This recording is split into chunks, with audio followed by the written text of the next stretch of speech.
Post in the Discord. Have. That's it.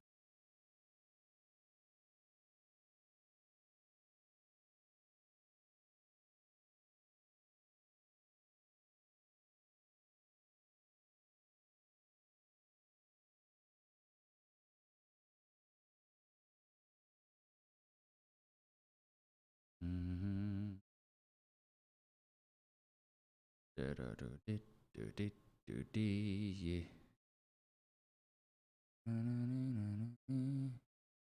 Wait, it always does. Boom, boom. Come on, dude. Does it always do that? Lunar boy. Here we go. All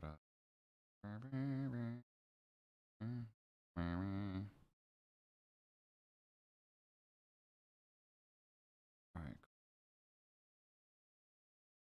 Yo, Billy McCroy, Rory, I can't even say your name. I'll be honest with you, Billy Mc, Billy McCrory. I think I got it right. What's up, dude? How you doing? How you feeling? You feeling alright? You feeling good? Hope you're feeling good, homie. Let's see here. Do one thing. Synthwave, how you doing, baby? What's up, Brady? How we doing? How we doing? How we doing? How we doing? Yeah, yeah. How we doing? How we doing? How we doing? Yeah, yeah. How we doing? How we doing? How we doing? Yeah, yeah. How we doing? Yeah, you got it? Okay. Billy McCrory. Okay. Gotcha, mate. Gotcha. Let's go here.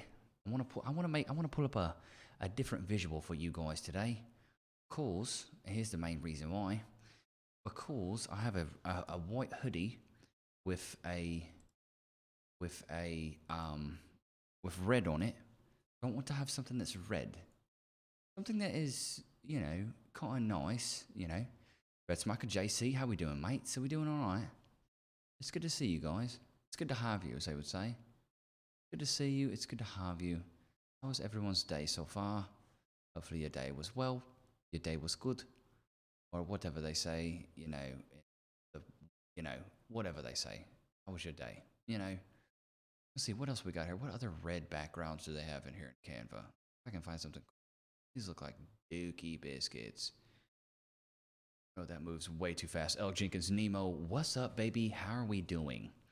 Are we doing all right? Are we doing good? I really, really hope so. What is this one? It's not bad.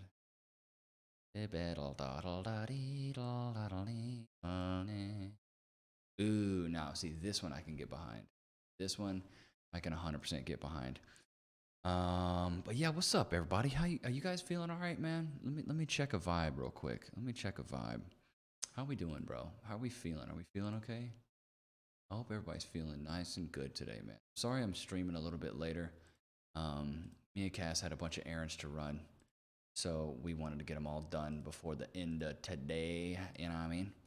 So that's pretty much what it was. We were running some errands. We were hanging out, doing our freaking thing, dude. So I figured, Sup Junior, started a little late tonight. Yeah, I know. Just me? Are you a little quiet? I can turn it up, and I'm honestly not talking that loud. Let me turn you guys up. I can really get in there. I can really get in there if you need me to. I can really get in there. I want to add one more video. Yeah, Super Junior, I am starting a little late tonight. Reason being is just because had some errands to run with Cass, and so I just wanted to get those knocked out before I streamed today. And then we started watching Daredevil, and I was like, all right, I'm gonna push this back. Are you on it? Still has the starting screen on? Yeah. I'm still on the starting screen, bullseye. Once this little video downloads, then I'm gonna switch over. But yeah, man, we were chilling. We were doing the TLC thing, the tender love and care, the little QT, the little quality time. So we were just hanging out, man. We were kind of catching a vibe. We went and ran some errands, and me and Cass were like, let's just chill out for a little bit. Let me open a window. It's kind of stuffy in here.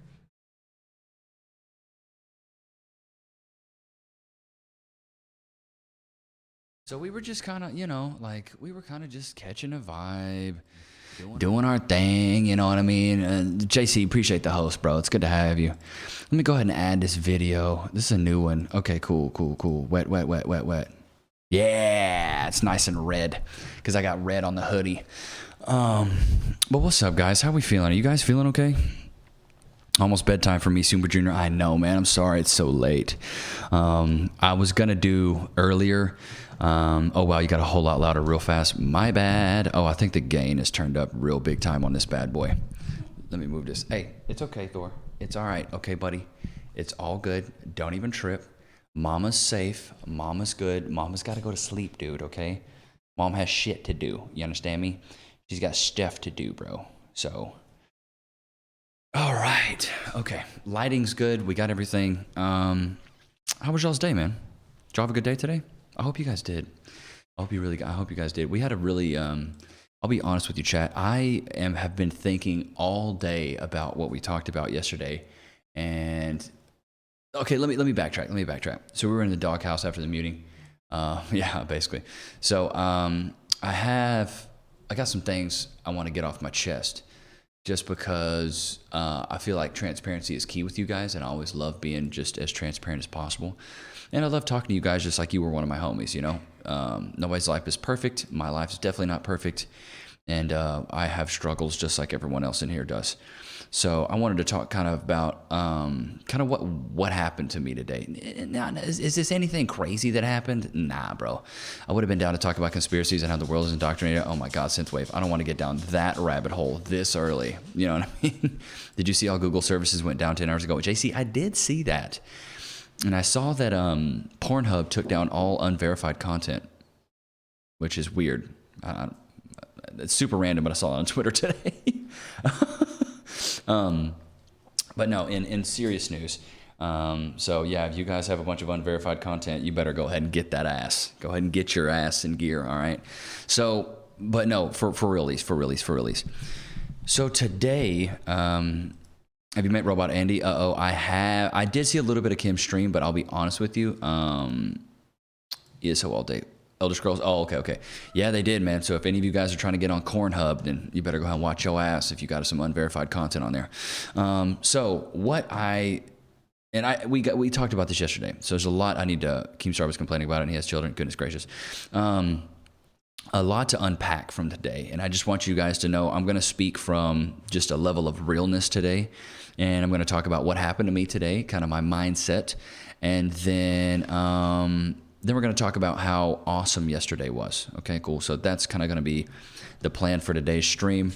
Nothing crazy. I mean, if you guys want, we might play marbles here in a minute, but I wanted to keep today another kind of chill one. The weather's really shit here, so it's not like I have a lot of options. Like I said, I get off work at 5, and then I take an hour to eat and usually rush, and then before you know it, it's fucking, you know what I mean? It's dark, and I really can't do anything about it. But so here's what happened today.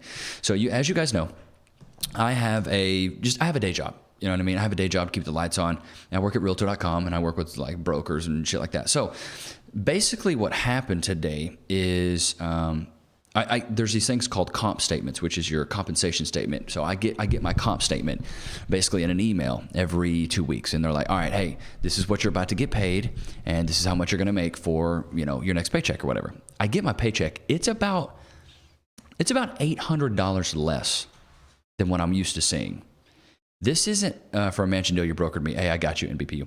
So it's about $800 less than what I'm used to seeing. So I talked to my manager. I'm like, yo, what's going on? What the fuck? Like, why is it $800 less? I thought I was on OTE. OTE is on target earnings, which basically means I'm in this ramp period because I am in a new position. I'm in a ramp period, which solidifies me a certain amount of income every month, which is around $2K every check. So I get around $4K a month. So what happened today, and I don't want you guys to be like, oh my God, he's fucking complaining about. I'm just being real with y'all. I'm just being super real with y'all. So I get this comp statement in my email, and I was like, yo, I hit up my manager. I'm like, what's kind of the deal? Why is it so much less? And she goes, oh, well, due to some PTO and holiday hours, we actually switched it where you guys are hourly on those, and I make $8 an hour, which is brutal. I went from making 20 to now making 8. I can make more at Chick-fil-A, but that's neither here or there. So basically what happened, I hit her up. I'm like, yo, what's going on? Why am I making so much less? And she's like, well, due to the holidays and things like that, like we just pay you hourly on those days. We don't pay you any commission on those days. So I was like, oh, okay. That's nice to know now.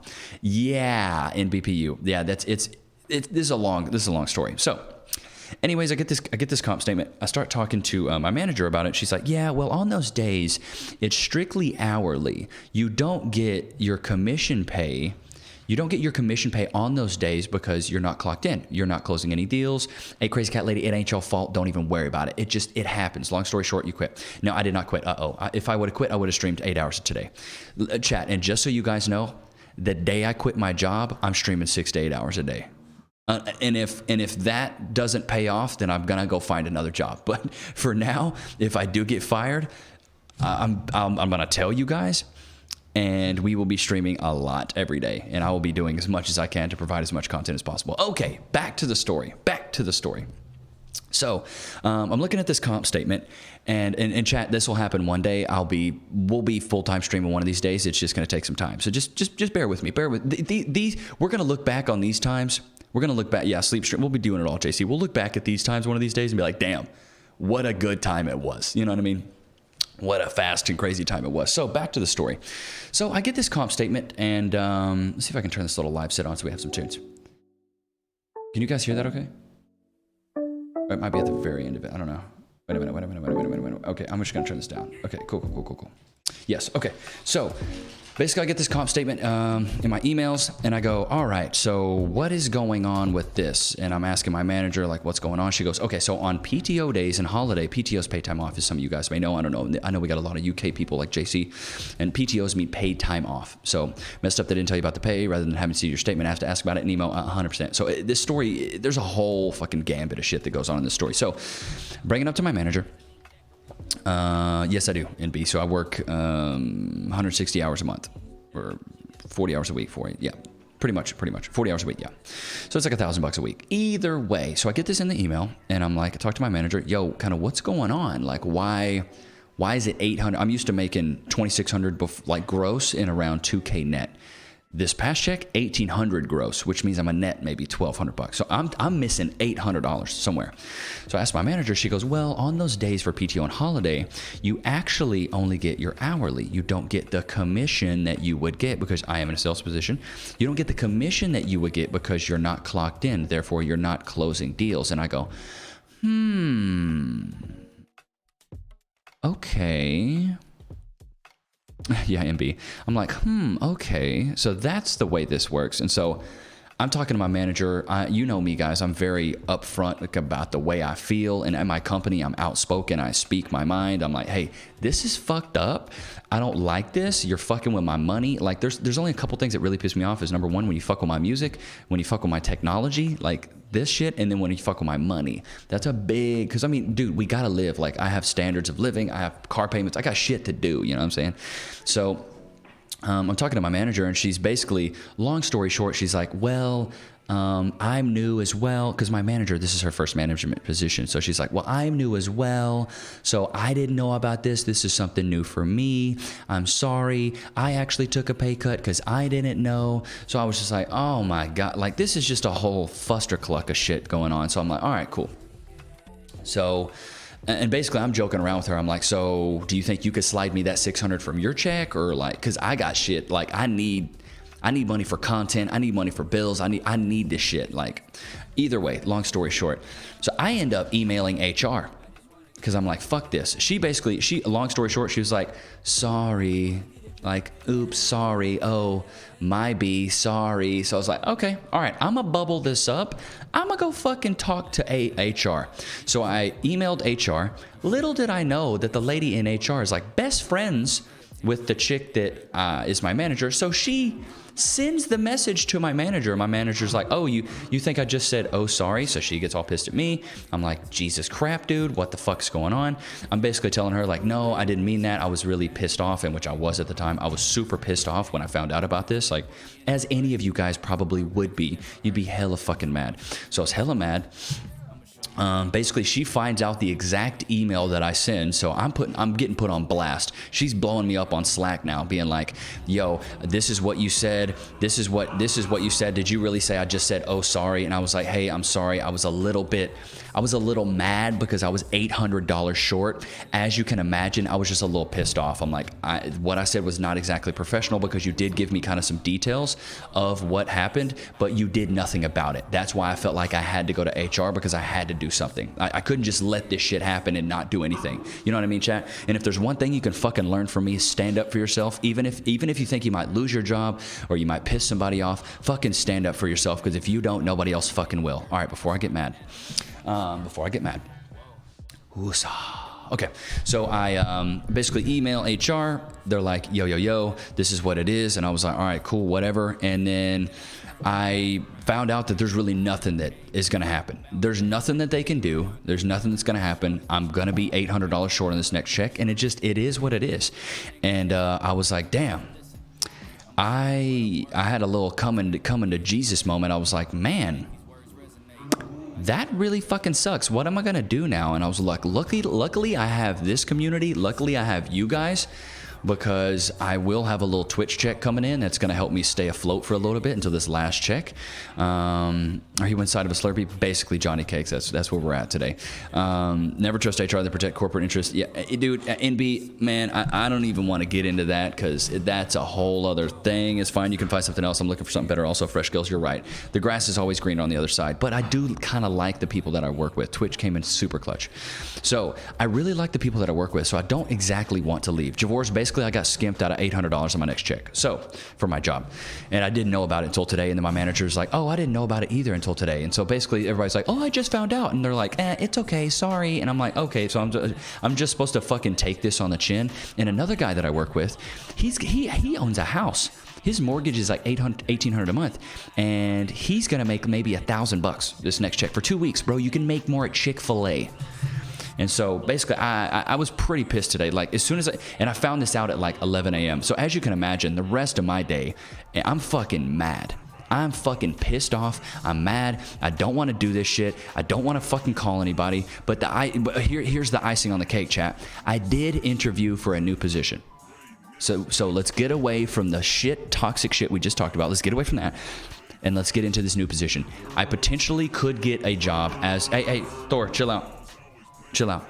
I could potentially get a job as a trainer, which means I would be in charge of implementing curriculum, training new employees, and the number one thing I want to do is I want to make sure if I do get this job that nobody goes through the shit I'm going through right now. I don't want anybody to be blindsided about the fact that these holidays and PTO hours are, you're on the hourly wage, that you're going to be skimped out of hundreds of dollars. So I want to make sure that doesn't happen. So here's what happened during the interview. The interview went really well. As you guys know, I have a background in teaching. I have a background in education. I used to teach public school. I've taught at sales companies as well. Go for it. Going to be a great trainer. Thank you so much, JC. Appreciate that. What if you set up an LLC for your stream, career money, and apply for a PPP loan? NBPU, I need to learn about that. That is something I need to learn about. I would love to do that. I really don't like taking loans out because my credit's not bad. It's like 620, but I could definitely look into that. I had to write up a job for acting racist biased, even though I had more than enough experience. Shake my head. Yeah, Fresh Skills. It's bullshit. Okay, so back to the story. So I'm interviewing for this. I'm interviewing for this trainer position, and the first round of interviews, the guy's like, "Hey, I'm looking at your resume. You don't have a lot of experience as of a specific trainer at a company. We're looking for somebody that has about 2 years experience." I'm like, well, I did spend 6 years in my undergrad, studying education. Paul's better credit than you. Yeah, bro, it's bad. It takes a while to get your credit back up. It's bad to take loans too. Yeah.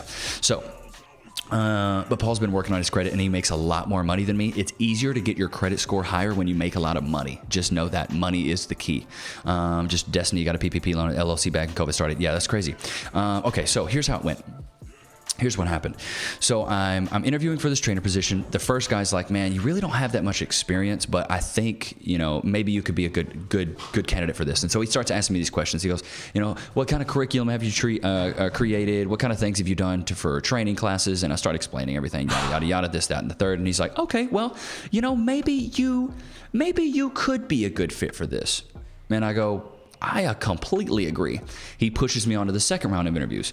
So I hit that second. What are you going to train? I'll be a sales trainer. I'll be training people sales philosophy and, sales ideology and sales processes and Salesforce and blah, blah, blah, closing deals and blah, blah, blah, blah, motivation, blah, blah, blah, all that shit. So basically, I got to the second round of interviews. It went really well. It was with someone that really likes me. It was my first trainer that I ever had when I started this company.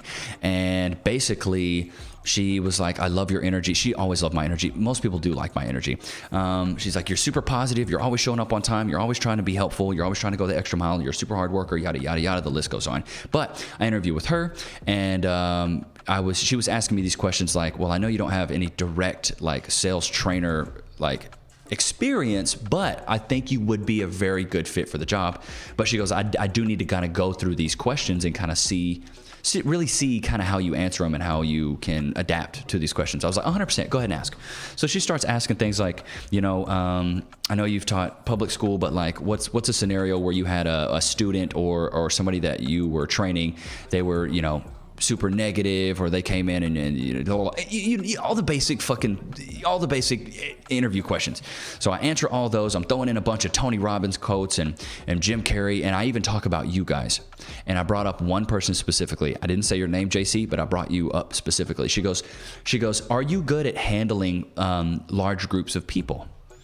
And I go, well, what do you mean? It's been really different since COVID. I haven't been able to be in front of a large group of people. I'm like, I am a musician. I'm good at leading a group. But she goes, when's the chat was there, basically. So she goes, well, tell me a time where, you helped someone and you saw that what you did helped them implement or help them be better. And I go, well, actually it's a two-part question. So she goes, first one was that, and I'll answer that. And I go, well, there's somebody in my chat on Twitch where he was lacking a little bit of confidence when he was trying to go talk to that girl. I gave him some tips, I gave him some tricks, and then boom, JC, he fucking went and talked to that girl. And the rest is history. So that was a W. I told them about that, and she was like, wow, that's really cool. And she was super excited. She's like, are they dating now? I was like, I don't know the details, but I know he did have the confidence. And after the tips and tricks, I told him to go talk to this girl. I said this dead ass in my interview. Then she goes, well, what size of classrooms are you used to, working with? What size of groups of people? What's the largest group that you've ever taught? I was like, well, in schools, I taught 20 to 25 people at a time, which is a fair amount for one teacher. And I've even done sales presentations in front of 20, 30 people. Not a big deal. But I'm on Twitch, I'm in front of anywhere to 40 to 80 people, depending on the day. And I really have to kind of lead the charge of how everyone feels. If you're negative, the chat's negative. If you're toxic, your chat's toxic. If you don't create a correct behavior and have people that help moderate everything, I'm like, you need to delegate. That's what leaders do. You need to delegate. That's why we have Bread Smacker. That's why we have Tori. We have people that come in and help, regulate the ideology and the philosophy that we have on these streams. That's a good, unique selling point. And you have been live. I have been live before, tens of thousands of views. Yes, I have, or thousands. Yeah. So basically I told her, I was like, well, I'm good in front of groups of people because I can handle a chat, and with all these people, I can't see them. They can type anything they want in the chat and they can act up however they want to act up. And so it's my job to, first of all, be a leader, but second of all, walk the walk and talk the talk. Because if I was telling you guys to be positive, but I was super toxic all the time, you'd be like, well, Lunar, you don't even practice what you preach, therefore setting a very bad example. So I talked about you guys and the fact that I have to come in every day. I have to be positive. I had a shit day today, an absolutely terrible day today, but I still told myself, you still have to stream and you still have to connect with everybody in the community. You still have to come out here and you still have to do that. What's up with the soy haircut? I just don't care today. I'm dead inside. It's just whatever. So, but no, I had 100% a shit day. It was a terrible day. But I talked to Cass about it, and talking to you guys about it helps me out a lot. because I can sit here and kind of tell you, like, you guys, I'm a human, man. I'm a human at the end of the day. I know sometimes it seems like I'm always happy, which most of the time, I'd say 99% of the time, I am really happy. But today was a bad day. Today was a bad day, and I think you guys need to understand that it's okay to have a bad day, and it's okay to feel like shit. It's okay to be sad. It's okay to really any emotion that you can feel. It's all right. Just know that. Everyone has their days. Exactly, Tyrannosaurus Rex. Everybody has their days. Nothing more real than life. Exactly, Fresh Skills. So, my manager, basically, these COVID times have been hard on many people, I think. And that's another thing, NB, is I was like, I took a step back for a second, and I said, who am I? Oh shit! Is that Bullseye? Fuck me.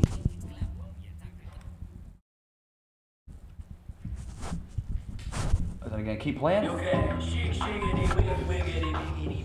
Sorry, my fucking mic stand just fell. Bro, thank you so much, Bullseye. I appreciate that. 5 gifted subs, baby. Put some fucking chickadees in the chat.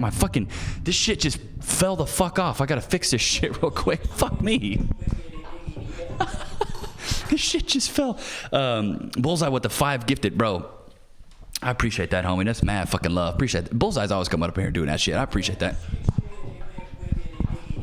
Thanks. Fuck it. I'm just gonna hold this mic because this fucking thing has been fucking me out. Okay. You guys cool with that if I hold the mic? You guys all right with that? Luna sweared. Sorry about that. What's the background? Tyrannosaurus Rex. It's just I'm wearing a red. I'm wearing a red hoodie today, and I wanted to give you guys, like, I don't know, I want a congruency across the colors. Shiggity's in the chat. Thank you so much, Bullseye. I fucking love you, dude. If I could kiss you, I'd go right on your fucking mouth. Not really. Maybe a cheek or a forehead. Appreciate that. Reminds me of Big Red Sodas. Yeah, that's what I was doing. I just wanted to be congruent with the drop the mic, bro. I should have. No, I appreciate that. Thank you so much, Bullseye. I fucking love you, homie. You should have jumped in the Discord the other day, Bullseye. I'll be honest with you, bro. I was kind of sad you didn't jump in the Discord. I was really kind of sad. I was really, really kind of sad. Because I love you, homie. And I wanted to talk to you. I'm glad Bread Smacker, and I'm glad, because I really want a Bread Smacker in there too, but everybody else that came in there, I'm really fucking glad you came in there. And I'm not trying to play favorites, just Bread Smacker does a lot for the stream since he is a mod, so I was like, I'm really glad that he jumped in there. Crazy Cat Lady jumped in there, JP jumped in there, we had Synthwave in there, Crazy Cat Lady, who else was in there? Fuck, Prime Time. Fuck, man, I don't even know. So last night was such... Okay, now let's get past all this work shit. Fuck work. It's good to have you guys out. I fucking love y'all. Thanks so much for the gifted Bullseye. Let's get... Who was here last night? Put a 1 in the chat if you were here last night. Busy all this time. Hey, Bullseye, I understand, bro. Keep your grind up. I respect that, boo-boo. Get your motherfucking money. Put a 1 in the chat if you were here last night. That mic stand is fucked, man. A lot of you guys were. A lot of you guys were here last night. How great was last night? Put 1 word in the chat of how last night made you feel. I'll start. Appreciative. Super appreciative. Appreciative of the fact that you guys were willing to jump in a Discord, not know what I was going to throw at you, not know what kind of mood I was in, happy, great, fun. It was... I enjoyed it, but I was working while watching. I understand, Bullseye. Hey, next time, we're going to start doing that on Sundays. Chill as fuck, yes. One, I was the first. Super Junior, that's right. You were there. My man, the bus driver pulling through. I'd let you pick me up every day, baby. I'd let you pick me up every day. What do you... Loki, we don't chew the green screen, bud. That's not what we do. Okay? Literally the best community. Yes, Cass, thank you so much. I love you too, baby. Okay, so what happened last night is we... hopped in the Discord. I just invited everybody to the Discord. Why is there a shadow? Oh, is it because I'm... Is this going to be better? Okay, that's a little clearer. Oh, Jesus. Oh, Jeebus. Okay, it's super bright on me, but whatever. You guys can see better. God, I hate that. I hate that. It looks so ugly. I hate that line. Whatever, maybe next year. Okay, so... Last night, basically what I did is I just had an open... I had an open forum discussion for everybody on the Discord. So I was just like, yo, let's jump in the Discord. Let's just hang out. Let's talk. I'm going to interview you guys. I just wanted to get to know my community a little bit better. And it seemed like it really brought us together. I don't know if you guys felt that, but like last night, it really felt like everything that we had been working on and all the good vibes, and like there was like a little bit of like we just kind of gelled a little bit harder. And I felt like if you guys think of our community as like a turning wheel or a cog or a gear, I felt like last night we just tightened it up. We tightened it up and we got closer, and everybody was putting, everybody was evenly, and I hope this is what you guys felt, but I tried to make everyone feel like everyone's point of views and everyone's words and everyone's thoughts and everyone's feelings mattered in that moment. That's what I really wanted the most. I wanted you guys to know that, yeah, I consider myself a streamer and a content creator, but like this shit is only as much fun as you guys make it, if that makes sense. Like I could create content, I could go live. I mean, even if it was like 2 or 3 people, it still can be super wholesome. But the fact that we have multiple people in here that were willing to step out of their comfort zone, hop in the Discord, talk about things that they might have never talked about. When are you going to take us to Johnstown? NB, bro, I don't know. It was chill. Synthwave, I agree. And early, hey, you'll have to check it out next time, bro, because we're going to start doing that probably on Sundays. I did it because YOLO. Fuck yeah, Synthwave. But it was something that I felt like really tightened us up as a community, and it really helped us get to know each other a little bit better. And I feel like that's why we do that. And I think we got, dude, that's a lot. JC, 10 people? That's a ton, because I don't expect all you guys to jump in there, bro. I don't expect all of y'all to do that. But the people that did, I applaud you for you taking the leap to do that, because I know it is nerve-wracking. I know it's nerve-wracking to just be like, fuck it, I'm going to just jump in a Discord. I'm going to let Lunar throw whatever questions he wants at me. And then, what's up, Lunar? How you doing, Safik? And you guys fucking rolled with the punches, and you did a very fucking good job. I was very pleased. I was very proud. I felt like, not a teacher, but almost like a damn dad. I felt like a dad, and we're like a family. Now, you guys are all like my adopted children, of course, because I can't bear children, and I don't know if Cass wants to have 15 kids. Definitely not something I would ever do. But I felt like your adopted dad, and I'd been giving you tips over the years. I'd be like, be confident, step out of your comfort zone. And a lot of you guys fucking took the leap, and I fucking love that. And I don't know about you guys, but when I hopped off that, okay, baby, you want to be up here with Papa? You can't be. Okay, I'm feeling good. But after I hopped off the Discord call with you guys, I felt so good. Yeah, Mom did make me take the garbage out. I felt so good. And it made it, I don't know, there was a level of happiness that I had never felt with streaming. There was a level of happiness that now, I'm happy when we're in here and the chat's flying and we're out and I see a bunch of lols in the chat and laughy faces and pogs, and now you know what we sound like. Exactly, JC. So, like, Cass, yeah, Mama does know the best. But, it's really hard to explain. I'm usually a man of many words. But last night I felt a certain type of way that I never thought I would feel through streaming, if that makes sense. Because with streaming, it almost feels like sometimes like a virtual community. Sometimes you think, are these real people behind the names? And I always say, yeah, but you don't really feel it until you hear their voice. And when I heard y'all's voices and I heard you felt closer and attached to everyone, it's good. It's a good mindset to have, even if you're hundreds of people. It makes more genuine. Exactly, NB. So when we finally got in there and I started hearing your voices and I started hearing what you liked and the meals that you would cook and the places that you live and how cold it is where you were, like, I started putting myself in your shoes, and it humanized this streaming experience for me. And it was something that I think was a piece of the puzzle that I didn't realize. And when we did that last night, I was like, you know what? We got to start doing this more often. This is something that is very special because y'all's input. Loki, hey, what I say? Stop chewing the green screen. I'm gonna put you in your kennel if I catch you doing it again. Yeah, I'm talking to you, bud. Okay, little baby. Okay, come here. Dora wants to sit in my lap. Okay. Cass is gonna get mad at me. I love you, baby. Okay, so basically, hey, Thor, you gotta chill out, baby. Okay, I'm a real boy. So, but last night there was this level of, I felt like I was kicking it with you guys. Like, I said, no, babe, I know, but he loves me. Cass said I can't have Thor in my lap. Oh, I know, baby. I know. Okay, so there was a level of connectedness last night that I felt like we hit. Not that we were lacking it, chat. Now, okay, babe. Okay. All right. He's down. Go down, baby. Go lay down.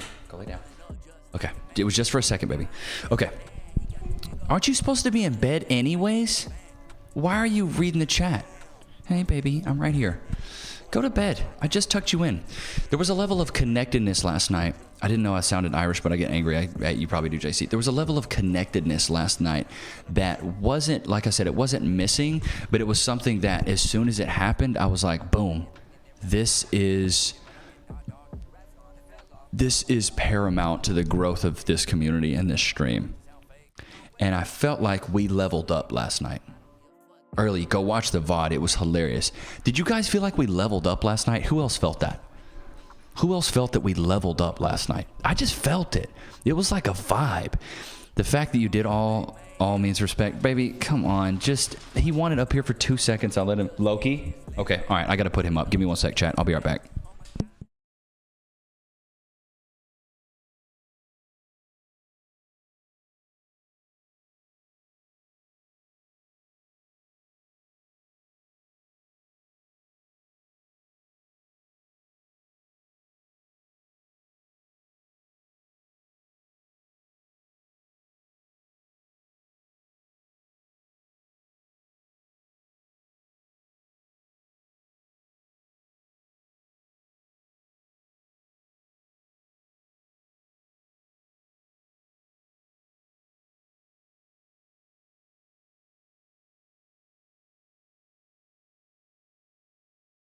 All right, sorry about that, chat. The Loki was trying to chew up the green screen. Thor was trying to climb up all in my lap. Okay, so you are all my little side family now. Crazy Cat Lady, it really feels like that. It really does feel like that. And last night there was a level of, I can't think of any other word than connectedness that I felt to you guys, and I felt like we just bonded. We like seriously bonded, and so. I'm gonna try to start doing that on a weekly basis, where we maybe check in on a Sunday, and every Sunday we do like a little chat with Discord. You guys can hop in. I'll ask you questions. I'll interview. You know, some of you guys are probably going to be repeat members, and before you know it, you guys will get more comfortable, because I want you guys to keep coming in there. I want you to be more and more comfortable with it. I want you to start, the new Dr. K, basically, except I'm not a doctor. I'm not going to be the guy that's going to be like, well, let me give you a bunch of fucking life advice and do. I'm really not that guy. I'll give you some life advice if it's something that you really want to know. But I'll be honest with you, I'm not the smartest dude ever. There's one thing you can learn from me is how to be happy and always see the brighter side. And that's one thing I always try to do. Can you make a section on Discord where we can save the moments that we talk? JC, I've talked to Tori. Bread Smacker, correct me if I'm wrong, but we talked to Tori in the Discord, and I think Tori is going to be the one handling that. I could be wrong, but I believe she is going to be the one that's going to be taking care of that. I think. I'm going to have to check the Discord. But yeah, Tori's going to make these little memories and these moments. Yeah, I think so. So I would love to clip that. Chat, you don't know how happy I would be is if we clipped that and we clipped the funny moments. Like there was a time Primetime came in there and was just saying some funny shit. Like it'd be funny if we clipped that. It'd be funny if we clipped Crazy Cat Lady talking about poutine and shit, just dumb shit like that. And then everybody talking about their favorite games and shit. Bread Smacker loves to play ESO. I know what 2+2 is. Now you can count on me to keep logic. Hell yeah, fresh skills. So, but yeah, man, last night was really special. I went to bed and I slept really well. The night before, I hadn't slept that well. I'll be honest with you guys. I didn't sleep very well at all. I don't know if it was because of work or what it was, but I just, some of those nights, chat, where you just like, you lay down, you can't get comfy, so you roll over, you still can't get comfy, you toss and turn back and forth, and you wake up every 2 or 3 hours. There's nothing waking you up, but you wake up every 2 or 3 hours, and you're just kind of like, fuck, man. You know what I mean? It's when you get a nightcap. Yeah, NB, I should have done that, but I'm out right now. I'm dry as hell. Anyways, so, and I'm trying to cut back drinking. But last night was really special for me, man. And you know what it made me? You know what it made me think? Because I'll be on. Let me be real with you guys for a sec, chat. Let me be really real with you guys for a sec. I have a lot of faith in the stream. I would have been down to join the call early next Sunday. Be there. So, this streaming thing, I'm very passionate about it. And as you guys know, we've taken so many months to build this community, and now the fact that I'm sorry I'm so late going live today, but I was like, I'm starting to. I love that we go live every day. I love that we hang out every day. That shit is fucking awesome. You're like all my friends that I get to see when I go live. That's so cool. There's so many people that know me, but there's only you guys are the only ones that. I mean, there's a level. There's a certain depth of what you guys know about me that a lot of people don't know about me, and the main reason is because you are here every single day. You're here every day. A lot of you guys are here every single day. That means the world to me. That's why that chatting with Discord thing was, honestly, it was just an idea, and I didn't know it was going to be so successful, but that's why we have to do it again. Europeans allowed? Yes, bro. NB, everybody's allowed in the Discord. Come on in. We'll start doing that weekly. We'll do a chat with Discord, the real ones, Fuscas. Yes. Oh, yeah, here was a thought I had. So, when I first started streaming chat, I was like, okay, this is cool. I really like this. I like that I can engage with the community. European viewers hype. I'm here even when you don't stream. Uh-oh, I love that. I love that. So I was really moved by the fact that, first of all, everyone participated. Everyone that did participate, very proud of you. Thank you so much for jumping in there and just talking. I know it may have seemed simple, but it meant the world to me. Here's what I was talking about. Even when I was on Mixer, I was doing this shit every day for the first 2 months I ever streamed. And then, yo, Lunar, what's up, DJ Lightbeats? How we feeling, baby? You doing good? So, basically, when I first started streaming, I was like, okay, this is a good avenue for me. I'm a musician. This is a good way to promote my music. Shik shiggity wig wiggity big biggity bet that. This is a great way for me to kind of keep up with my community, showcase my new music, but it kind of transformed into more than that.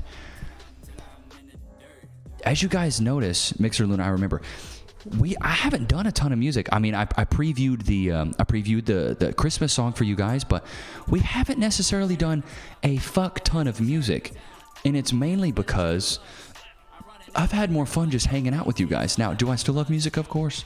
Am I still gonna make music? Of course, I'm gonna still make music. But I think the streams don't necessarily need to be, because honestly, dude, I thought the streams were always gonna be like studio sessions. NB, bro. Shut up. You haven't been making music as much anymore. I know, DJ Lightbeats, I know. Teaching music, I mean, I could. But I honestly thought all my streams, you're the first streamer when I'm a first viewer ever before you stream. Synthwave, I fucking love that. First streamer when I was, oh, wait a minute. You're the first streamer where I'm a first. Oh, shit. Yeah, Synthwave, that is true.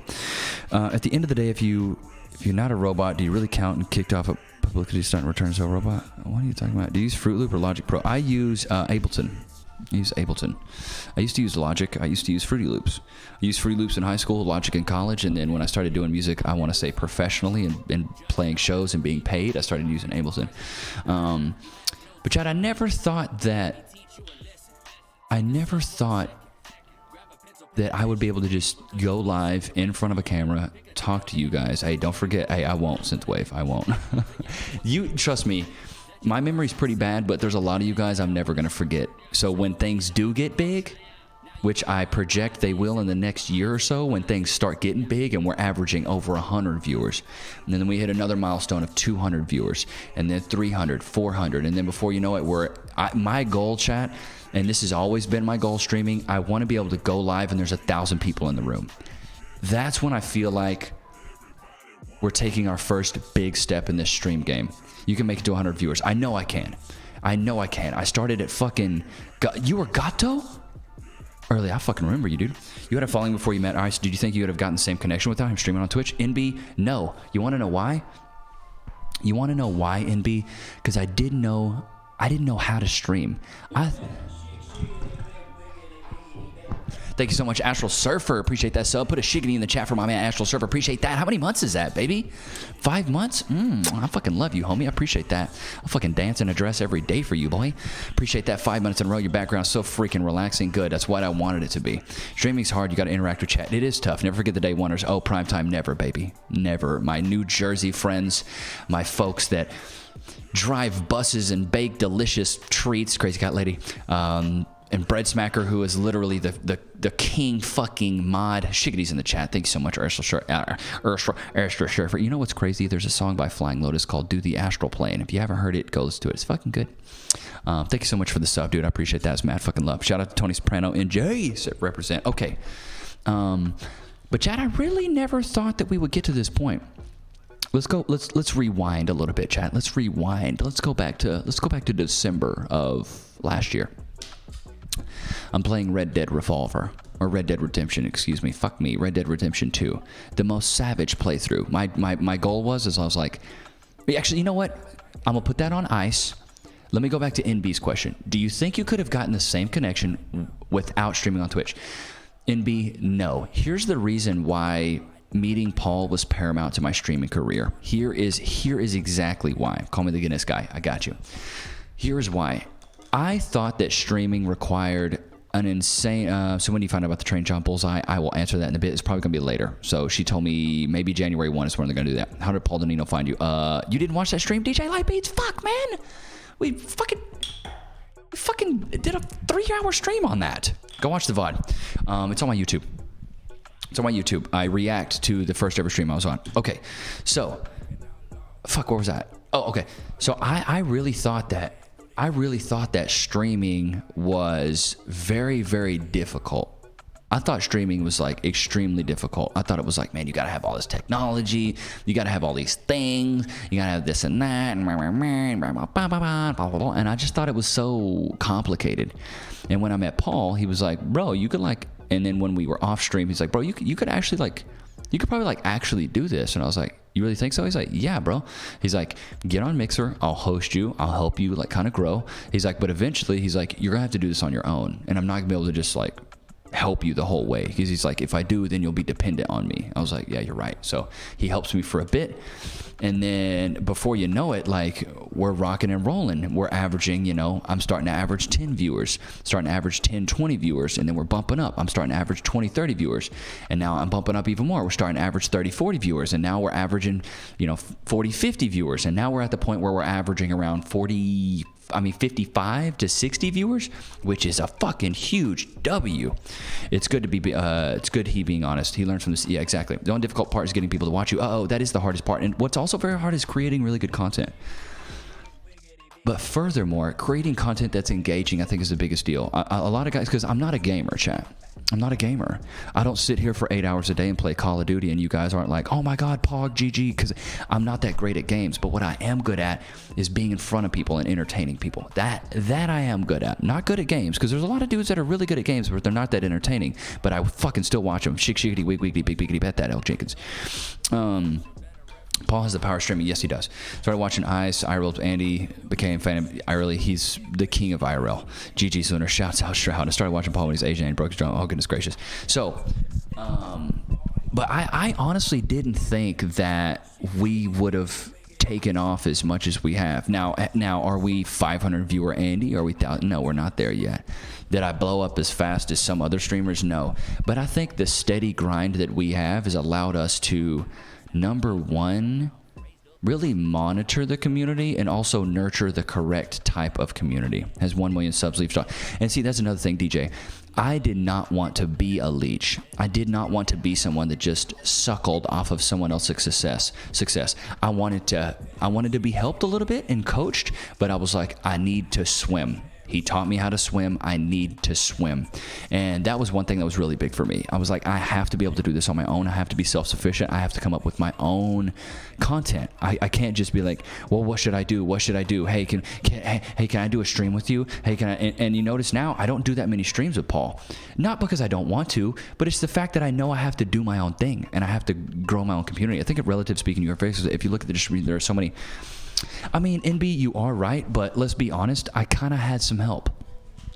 And I would be ignorant to say that I didn't have help.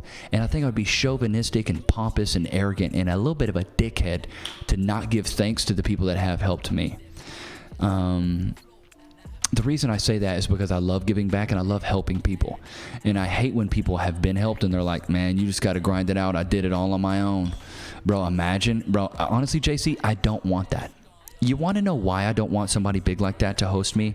It's really not going to help me. It won't.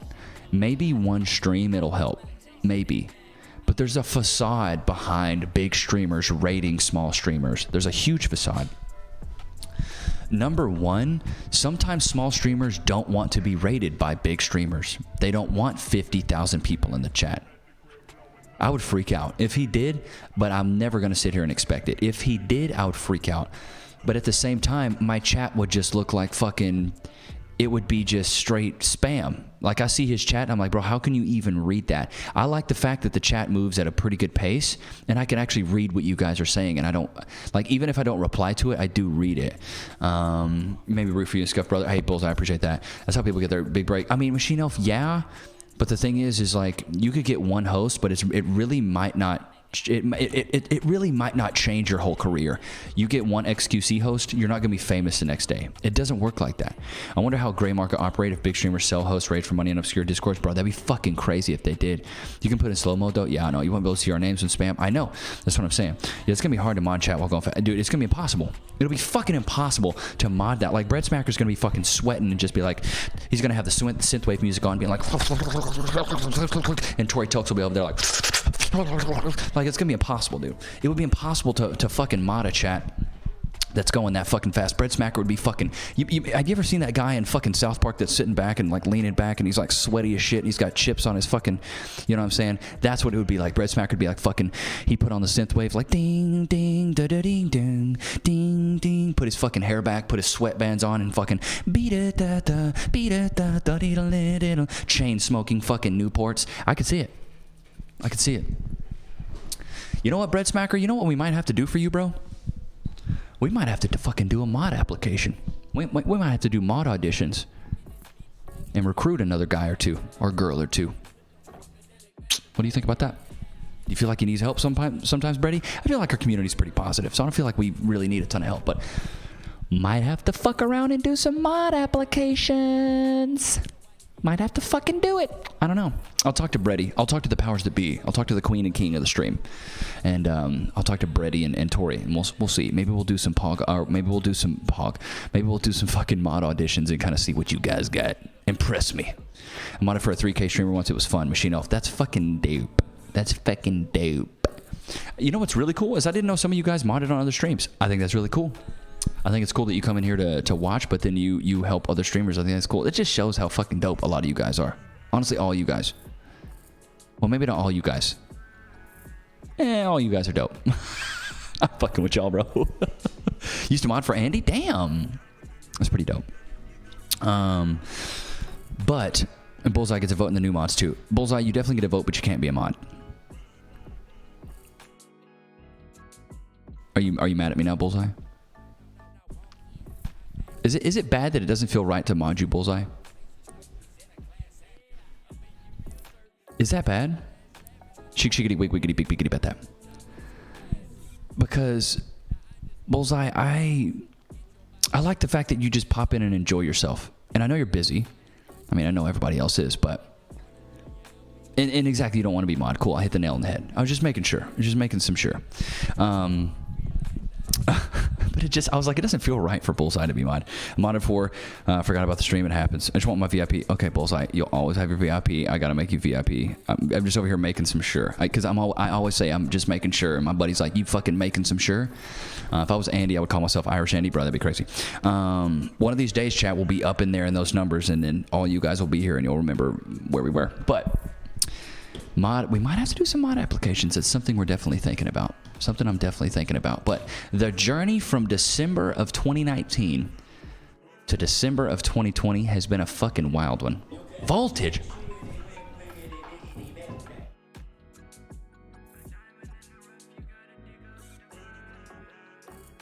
Was that a 10-piece?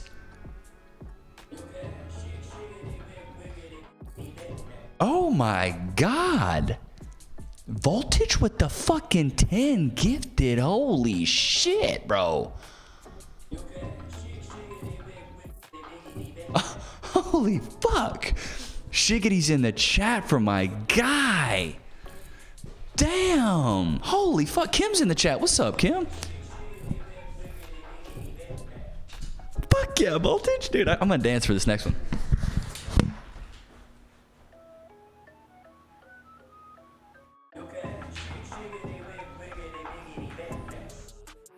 Bro, that's fucking... Dude, that's some pog ass shit. Keep flooding the chat with shiggities. I just want to see that shit look like a Republican National Convention. Just fucking flood it with some fucking shiggities. Flood it. I want to see it. I want to see it red until all these motherfuckers play. Let me make sure I'm shouting out everybody that got one just now. Holy fucking hell. Okay, Voltage gifted motherfucking 10 subs. Soul Surfer, Furcoat 1, NBPU, The Dwarf Noah, Soy Among Us, Adam Gamer World, Alan QM, Twitch McNasty, Delafan, JC the Green Beast. Man, you fucked my hair up. I love it. Holy shit, Voltage. The 10 gifted. Mad love. I'm always here too, just not in here. I listen with Crazy Cat Lady. Oh, Raccoon, what's up? Are you Crazy Cat Lady's husband? What's up, boy? I didn't know that was you, homie.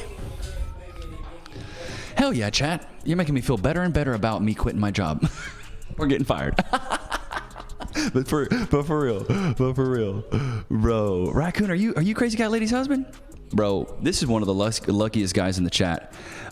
This is one of the luckiest guys in the chat because I don't know if you're in the Discord, but the shit that Crazy Cat Lady makes, this woman can cook some shit, bro. She made some snacks, some cookies, and bro, I fucking wish I was. Cass is a good cook, but Crazy Cat Lady, you look like you really be doing it. Wait, you got fired? No, prime time, not yet. I haven't got fired yet. She is a lucky one. I haven't got fired yet. Synthwave, what's up, baby? I always got you on the shout out. Astro, do you remember Rompas from Mixer? What are you talking about? But fuck, man, that's crazy. What was I gonna say? Oh, no, I haven't got fired yet. I'm saying, chat, you guys are making me feel better and better. Like, if I do get fired, I'm gonna stream a lot more. Just so you know, I'm gonna be streaming a whole lot more. I'll probably stream 6 to 8 hours a day about cooking. What about cooking? What are you talking about, JP? Oh, I was just talking about Crazy Cat Lady's incredible cook. Why would you get fired? Samita, because I'm too outspoken. Yeah, I used to mod for him. He's on YouTube now. Oh, okay. Wait, is the training job with someone else? Okay, Bullseye, let me clarify because I feel like I might be confusing you guys, so I apologize. So let me just clarify. The training job is for the same company that I work for, so it's still for Realtor.com. Okay. I would just be training people coming into the company for the first time. You know, people coming in, it's like a 2-week training. Basically, I would be one of the first people they met, and I would basically brief them like, hey, here's the department you're going to be in. Here's kind of the training material, and I would come up with the own content, and they were like, are you good? So you're a supervisor? Nah, not a supervisor is someone that overwatches. A trainer is somebody that's really hands-on. So I would be a sales trainer. So basically what I would do is I would take all the new people that are hired, and I would just train them. And it was so funny, bro. It was so funny. The person interviewing me was like, do you feel comfortable creating content? And I was like, my fucking middle name is Content. But no, seriously, I was like, yeah, I feel pretty comfortable. She's like a 1 out of 10. A 1 out of 10, how comfortable are you with coming up with your own content? And I was like, an 8, because I feel like you could always be better. And she's like, that's a good answer. I was like, I got this corporate shit down. I remember surfing Realtor.com was second grade. It used to be a shit, and Zillow pulled the thunder. Yeah, for real, you're a streamer. That's what I'm saying. I'm like, bro, she's like, do you feel comfortable creating content? I'm like, I mean, yeah, I've got a ton of YouTube videos. I stream for hours every single day. I have a community that I keep up with. I'm like, I'm pretty confident in my content creation endeavors. I'm pretty confident. And she was like, oh, okay, that's neat, that's cool. I was like, don't follow me on Twitch though, because I might be talking shit about you. But you know, I do create content on the underrated synthwave. I appreciate that. But I was like, I am comfortable creating content, very comfortable. And I was like, in the back of my head, I was like, if I had more time to create content, I'd be on Twitch all the fucking time. She's testing your content creation. I know, bro. She's like, can you actually create content? I'm like, I can fucking create. I'll create some content right now. What do you want? Make buddies with the marketing guys and get a sponsorship deal. Bro, NBPU, I need to get that sponsor. I need to get that Fleshlight sponsorship. No cap. I wish I could, but that job is far in the past. Okay, going back to what Bullseye was talking about. Don't link the numbers if you need references. Yeah, of course. Going back to kind of what I was talking about with Bullseye. So I interviewed for this sales trainer position. It's with the same company. I would just be, like I said, I would be training the new people that came in. So I'd be training the folks that are brand new. They're trying to learn the new product. They're learning Salesforce, which is like our CRM. They're learning the back office. They're learning, how we send emails, kind of their daily workflow. And then I would also be organizing meetings. I would be creating content and running them through slide presentations to kind of like teach this content and things like that. Kind of like a salesman, but it's like a teacher and a salesman in one. It's like a hybrid role. So I would not only be teaching, but I would also be creating content and then trying to keep people motivated, making sure people are showing up, organizing between like the marketing team, making sure that any new products we're rolling out, we do have sales training content for. That way, if somebody's coming in, they need to learn the new product, I can help them learn. So answered a similar question like that before. I give an 8 because nobody is perfect in the room. You can prove my guy. Looking for a 10 because I'm looking for the perfect people. Okay, bro, what? Prime time, they did not say that. Bro, that is so weak. Bro, you can't. If somebody asks me, like, how confident do you feel in front of people? I would be like, it depends on who's asking. If it's somebody at my job that I'm trying to impress, I would say an 8 or a 9. I would never say a 10. Because then, and you guys let me know what you think about this, chat. What do you guys think about this? Do you think being humble is a good quality to have? Put a 1 in the chat if you think being humble is a good quality. 1's in the chat if you think being humble is good. I'll wait.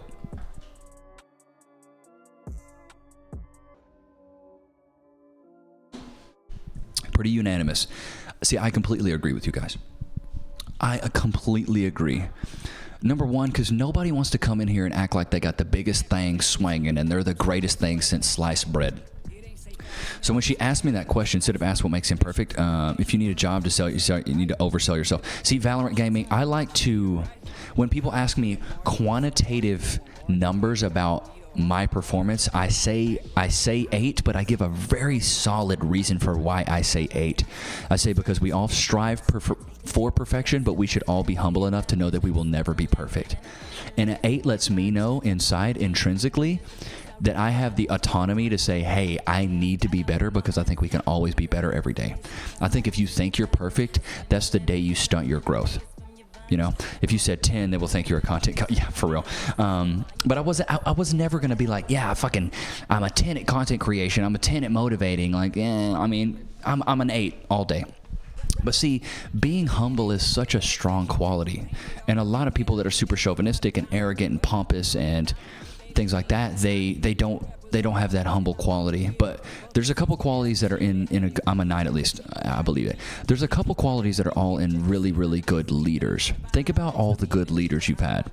And chat, I want you to think about the teachers you've had in the past, the friends that you've had in the past that were leaders, the friend that maybe you're a leader, maybe people look up to you, maybe you've had a mentor, maybe you've had a parent, maybe you've had a relative, maybe a brother, a sister, or maybe you've had just somebody in your life that you met randomly that you were like, wow, this person somehow was able to get to me, and this is really, really cool.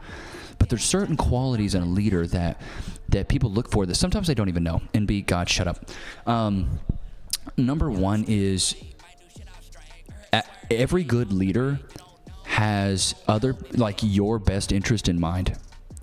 That's what a good leader has. Your best interest in mind. And number 2 is trust. They trust you and they feel like you have their best interest in mind. I learned that from a Joe Rogan podcast about the tripping monkey where they took the fucking shrooms or whatever. And I was like, damn, see, I didn't know that. I had no idea that all good leaders, you could trust them. You could trust that they would make the right decision for themselves and for you. And number 2, they had your best interest in mind. JC, he is. He is. He knows how to work it. He knows how to work it. And he's very good at it. He, like I always say, he's the king of IRL. This man is the king of IRL. He knows what he's doing. He's created an empire by the age of 25, 26, which is more than a lot of people can say. It's more than I can say. You know, I've been streaming for a year, and I grind my butt off, but this whole streaming every day thing, I'll be really honest with you, chat. I didn't know if I was going to be able to do it. I'll be honest with you. I didn't know if I was going to be able to do it. Then it finally got to a point where I was like, I started looking forward to it every day, because it's almost like a sense of, this might sound weird, bro, but it's almost like a form of therapy. Does that make sense? I don't want that to sound weird, but like streaming is like, it's a sense of therapy. And there's a level of excitement that I get from streaming, because sometimes, like, if you have a really solid stream and the chat's flying, and just like tonight, like, it might be hard for me. Now, I saw potential because you're outgoing personality. Thank you, Synthwave. I appreciate that. But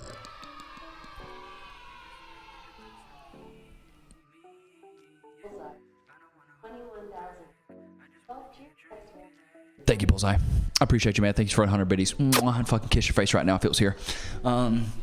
The chat is my therapist. It's weird, and I didn't feel that, chat. I didn't start feeling that until I started streaming more. You guys remember when I would stream like maybe like 2 or 3 days out of the week, or maybe even like sometimes 4 days? I'd be like, oh, I'll do Monday, Wednesday, and I would take like full days off. That was like last month. You know what I mean? I would only stream like 3 or 4 days out of the week. I would always try to have a really good plan of what we were gonna do. And I wanted to quit my full time. Yeah, I mean, I still do. If I was making enough streaming right now, chat, like, bro, I would. I 100% would. I would. You guys deserve more of me. I would much rather be talking to you guys all day than talking to anybody at my job, because let's be honest, working for your, like, as a streamer, it's entrepreneurial, which is what I've always wanted. I've always wanted to be in charge of my own success and never have a boss. Synthwave, yes, I do remember those streams, and they were a ton of fun. That was a lot of fun. But I've always wanted to be my own boss, and I've always wanted to be in charge of my own destiny and in charge of my own financial income. I didn't want to have to be like, well, because I hit the right time now, it's oversaturated. Yeah. Be your own boss. Said I want to be my own boss. I want to make it in the music industry. And DJ, I want you to make it too, buddy. And if there's anything I can do to help, if you got any beats that you want me to hop on, let me fucking know. I'll collab with you, bro. I'm here to help everybody. But on a serious note, I've always wanted to be an entrepreneur. My grandfather was an entrepreneur. Nobody else in my family was. And my grandfather died before I was able to like really pick his brain and ask him kind of, you know, what's going on. I just remember picking up pecans with him and shit like that. And before you know it, boom, I'm off to college. And then he got old and he passed away. R.I.P. to Paul. But Twitch has allowed me to see that entrepreneurial dream and say, you know what, I can do this. Because there's a lot of businesses that you could open up. You could do a drop shipping business. You could start selling shoes. You could design t-shirts. You could be a musical artist. You could be, you know, you could own your own hair salon. There's a lot of things you could do. But streaming is really unique. I remember you inspired Raven to IRL when you came out to Eat with Cash. She got a free piercing at the mall. Bro, that's fucking awesome, Early. I didn't even know that. I think Raven would be great IRL. Here's the hardest thing about IRL.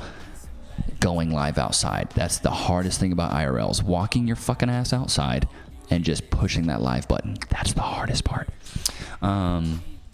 It's the hardest part about going live. And when Raven comes down and she starts looking for places, I'm an IRL with her. I'm gonna be like IRL with Raven Raz, and we're gonna go out and who knows what the fuck we're gonna do. But I got to IRL my daughter, my stream daughter. Anyways. But streaming has really allowed me to see this entrepreneurial dream and this entrepreneurial goal, and it's really allowed me to really see it and be like, of course I remember Tonzi. I remember JC. I remember everybody from the Scuff Brother thing. I can't forget any of those guys.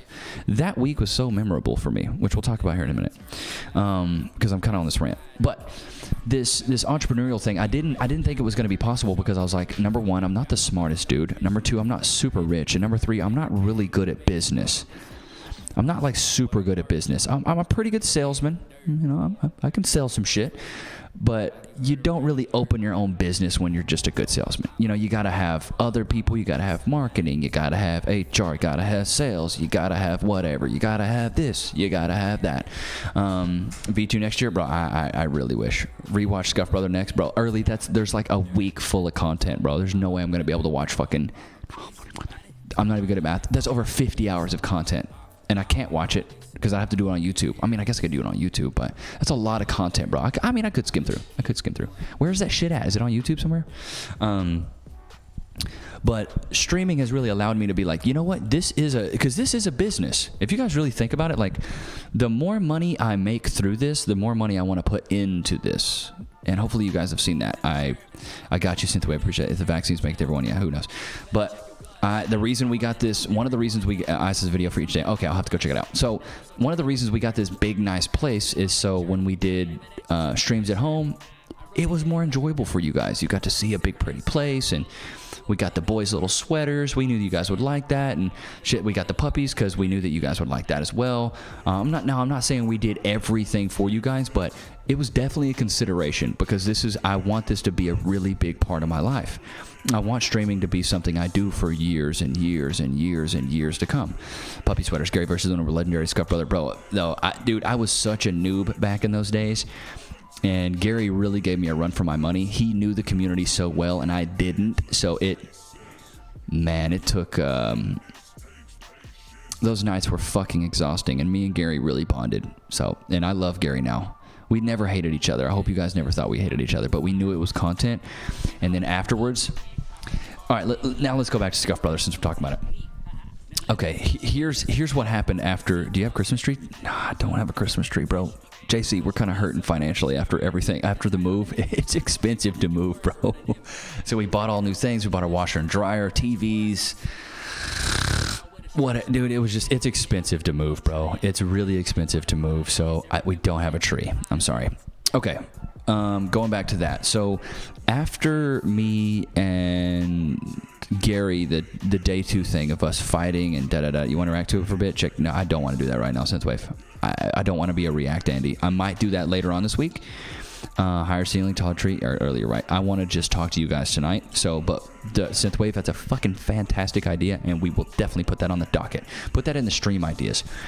Discord, if you would. Said it was a sketch, right? It was not exactly a sketch, but I don't know if you guys noticed this. Nothing in the house was scripted. None of the beef was scripted. Put a tree up with the green screen. I mean, I could. None of the beef was scripted. None of the arguments were scripted. None of the things we said were scripted. The only things that were really scripted were the challenges. Everything else was kind of like off the cuff. But Raccoon, I should do that. Everything else was pretty much off the cuff. But the day that me and the intro. You mean the intro music? Yeah, I mean we recorded that. But I'm talking about the beef that me and Gary had. In the Scuffed Brother house, how it felt, and I could be wrong, how it felt was people just started getting pitted up against each other. Naturally, it just started happening like that. So like day 1, it was like Ice versus everybody. Then once that kind of died down, it became Lunar versus Gary. I don't know if you guys noticed this, but then the next day, it was like Lindsay versus Moises. And then after that, it kind of trickled down. It wasn't like anybody versus anybody, but like clearly there were certain days where it was like we are head to head and we just got pitted against each other, and it just ended up just being like that. But I will say this after day 2. So let's rewind. Let's go back to day 2. No, like intro, how you guys intro yourself. Oh, DJ Light Beats Pro. I don't even remember what I said. CBG's a little. So after day 2, we kill the stream, we cut the stream or whatever, and we all go into the room and we're talking. And Gary was like, "Bro, that was really good." He's like, "I know it was intense, but it was really good." And I was like, "Why was it really good?" He's like, "Did you see all the Ember things happening?" I was like, "Yeah." I was like, "What does that mean? Like, why is that so?" Because I knew Embers were donations. But I was like, there was a lot of them going off, like a ton of them going off. And he's like, bro, that's back He's like, that's back in the old school days of Paul, when like every 2 seconds it was a dono and a TTS. I was like, really? I was like, I didn't even know that. He's like, yeah, bro. He's like, so what we were doing was good. And I was like, in the back of my head, I was like, it didn't feel good. It felt like we were just arguing and bitching at each other and just being so mean to each other. And I was like, in the back of my head, I was like, is this what streaming is all about? Because honestly, chat, I was like, man, this is like, I don't want to just argue with people. But negativity is content. I will say that. And when somebody freaks out, it is content. That's why there's a public freak out channel on Reddit. I look at it all the time. Now, do I want to be on that subreddit? No. It was quality content, high and mighty. I agree. Drama gets views. It does get views. But Gary told me, he's like, bro, that was a great job. He's like, no hard feelings. And then, me and Gary really bonded that week. Like, super bonded. Paul's old ways. I guess you're right, Kim. But I don't know any other way to put it because I don't really know what exactly it was. But here's the context. So Gary was like, bro, this was like back in the day with Paul. Like, he was getting these TTSs all the time. Boom, boom, boom. And I was like, oh, okay, I guess that's a good thing. And Gary was like, yeah, it was a really good thing. I had no idea at the time. I had absolutely no idea at the time. I was so new to streaming. I think I had been streaming maybe 2 months. But Gary was like, he specifically said, he's like, this is like the old days. And I was like, okay. Well, I didn't really know what he meant. And to be honest with you, I still don't exactly know what that means. Because I see Paul for the man he is now, and I don't want to judge him for the man he was. So I'm a firm believer in, because you know how some people, Chad, have you ever seen this? Have you ever had somebody be like, ooh, I don't like this person. You shouldn't like them either. Have you ever had somebody say that, where they're like, you shouldn't like them. I don't like them. They were mean to me. You shouldn't like them. Have you ever had somebody say that? I'm not a firm believer of that. I see that often. See, I'm not the type. And I'll be honest with you. As soon as I was doing Scuff Brother, I was getting DMs. I was getting emails. And everybody was just slandering my man. And I was like, bro, why are y'all doing that? Now, after a while, I just ignored it. And eventually it went away. But I was like, so many people are trying to tarnish a relationship that I have with this guy. And they don't even know me, and it's like they're just trying to ruin everything that he's got going for himself. I'm like, damn, these people really need to fucking get over it. See, everyone judging him. Yeah. I'll stop doing those memes. Okay, Samita, that makes sense. See, I didn't know. And even though I have been streaming for a bit, there's still a lot to this community that I just don't understand. I don't get it. But yeah, I'm not going to judge a man for what other people say he was. I'm going to judge a man for what I think what I think he is, and what I think he is. He's only been great to me. I'm not going to sit here and talk shit about the guy. I'm not going to sit here and slander the man. Now, Gary, on the other hand, fuck Gary. Just kidding. I love you, Gary.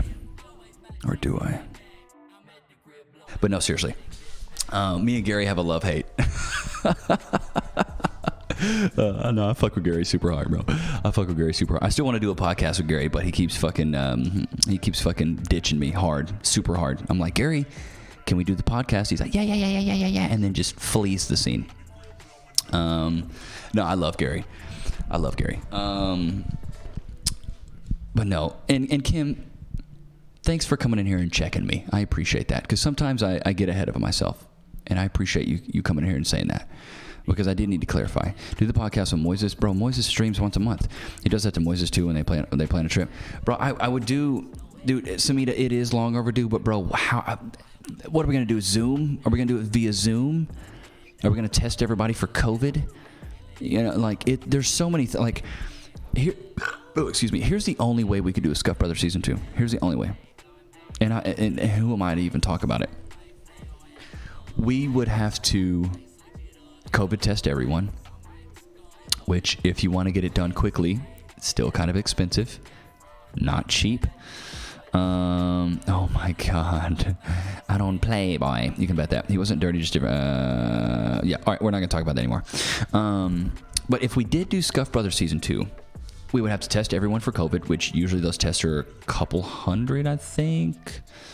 I'm not too sure exactly how expensive they are, but I know they're a little expensive. We have to wait for the results, and then once they all got there, then we have to, I don't know. There's so much planning, and Paul would know better than me.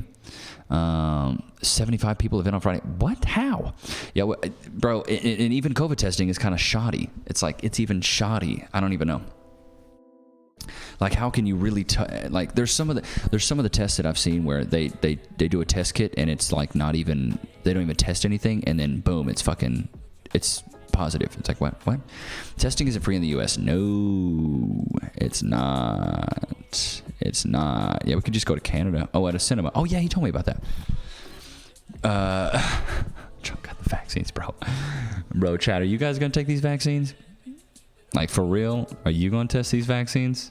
I mean, are you gonna take the vaccine? Tough stuff to come to Canada. I don't even think they allow us to Canada right now. Like, with everything going on, I don't think they're gonna allow us to come. We're really talking about last night, you and Gary head-to-head 1 hour song challenge. Jack Burton, I would crush the man. Paul ran out of cinema. We'll do a media share stream there. That's going to be sick as fuck, which makes 0 sense. Wouldn't you want to know if a person have COVID? Yes, you would. Watch that. What happens to other people? Are you going to the cinema? When is it? I don't know. Border's still closed. Motherfucking damn. I don't even know when it is. Oh, Friday? Oh, well, he hit me up about it, so he'll probably maybe text me or do something. I don't know. I don't even get response to Paul's chat, so... Oh, okay.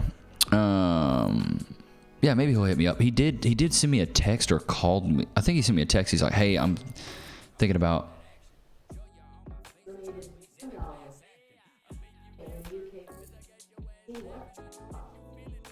Is it the same vaccine that we have, TS? Because if it's the same vaccine we have, then it's in emergency testing. Now, let me clarify this. Super Junior, you got tested 2 times and it's covered by the U.S. government. Aren't you aren't you a government employee, though, because you work for the state? I'm pretty sure if you want to get, like, rush tested, it costs. But maybe I'm wrong. Maybe Crazy Cat will divorce in America. Raccoon, how about this? You and Crazy Cat Lady get divorced. I'll marry you, and Cass can marry Crazy Cat Lady. Boom. Imagine having to pay to get a government COVID test, bro. Imagine. But TS, I'm kind of on the fence about. The vaccine. Here's the main reason I'm very weary about it. Didn't it take like 20, 30 years to get the measles and smallpox vaccine? COVID's been around since February, and we have a vaccine. I don't know how much I trust the validity of that, bro. You know what I mean? It took like decades to get smallpox. It took decades. Okay, here we go again. He donated $1.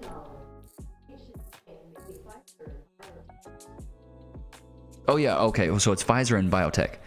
Here's what I think. Tease. Here's what I think. I think that Pfizer is looking to have a big ass payday. I think Pfizer's looking to have a big payday.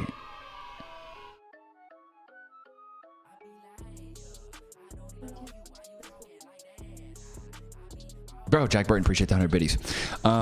So here's what I think. I think Pfizer's looking to get a big payday, and I think Bill Gates has got a little bit to say in that too. I think he's got a real big, you know what I mean? Pfizer's like, yeah, let's get that emergency testing out real fucking, like, I'm trying to think of something. Let's say you had a vaccine and you knew everybody needed it and everybody wanted it because they're tired of wearing masks, and you were a company that's like, let's fucking get that shit. It's like, it's what is it? What's the words I'm coming up? What am I thinking of? Supply and demand. It's supply and demand. There's a demand. Let's get the supply. And Pfizer's like, we'll supply it. Fuck it. We'll do it. I don't care. Old people first. Most take 5 years. Bulls, that's what I'm saying. It takes a while to get a vaccine. Vaccines are free, but not medicines, bro. Synthwave. Let's not even get into that. COVID hype. I love the rabbit hole, bro. Tony's. It's crazy. Valorant. I would take the vaccine, but some of the people of our government said they would take it because some shitty reason. Now I think I'm good without it. Bro, did y'all hear that Obama said he would take it? You won't be able to travel with Ice and Gary. You don't take the vaccine. Fuck, Samita. That's so brutal. Science has come a long way, high and mighty. It covers the public. Oh, Super Junior, I didn't know that. Hop into the conspiracy mode? Yeah. Democrats want COVID to stick around until 2026 and still the primary elections. Goodness gracious. All right. Pivoting. Getting away from that. Let's get away from the vaccine. Let's get away from COVID because, yeah. Skirt. Let's fucking change the subject. Let's change that. So in other news, it's fucking hot in here. I got the windows open. It's like 40 fucking degrees outside and it's fucking freezing. It's been getting really cold. It's been getting really cold here, bruv. Really, really cold. I talked to an old guy today, bro. His name was Earl. And like I said, I'm not talking about any more chat. We're skirking. I'm skirking on that vaccine shit. I'm skirking on that. Not talking about that no more. So if you say something about it and you get ignored, you've been warned. But I talked to this old guy today named Earl. I talked to this old guy today, and have you ever met those people that like they're old and they can tell really, really good stories? Like they're incredibly good at telling stories. And so I get this guy on the phone and I'm talking to him. I'm like, hey, one of your agents was, oh God, here we go. Donated $1. Oh shit, you want some more tunes? Hey, baby, I got you. Let me pull one up for you. Yo, I put a one in the chat if you want to hear the new Christmas song. Put a one in the chat if you want to hear the new Christmas song. I'll play that bitch for y'all right now. All right, here we go. One sec. Let me pull up the internets, the interwebs. Fuck me. Oh, come on, dude. One sec. Oh, wait a minute. Is that right? Oh, there it is. Ah, fuck. All right, one sec, chat. We can't hear Dono, by the way. Oh, you couldn't? I could hear it. It played. Really? You couldn't hear the Dono? Odd. All right, let me pull up the new tune.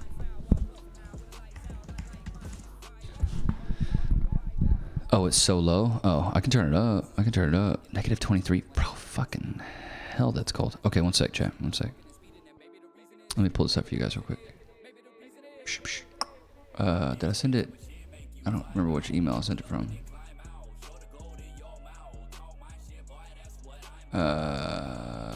Maybe it was from this email. Music makes us happy, donation gang. I got you. Here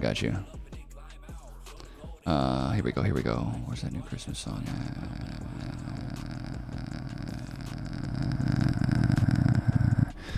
Fuck, where did I send it from then? Here, maybe I can just go all now. It was called Litmus.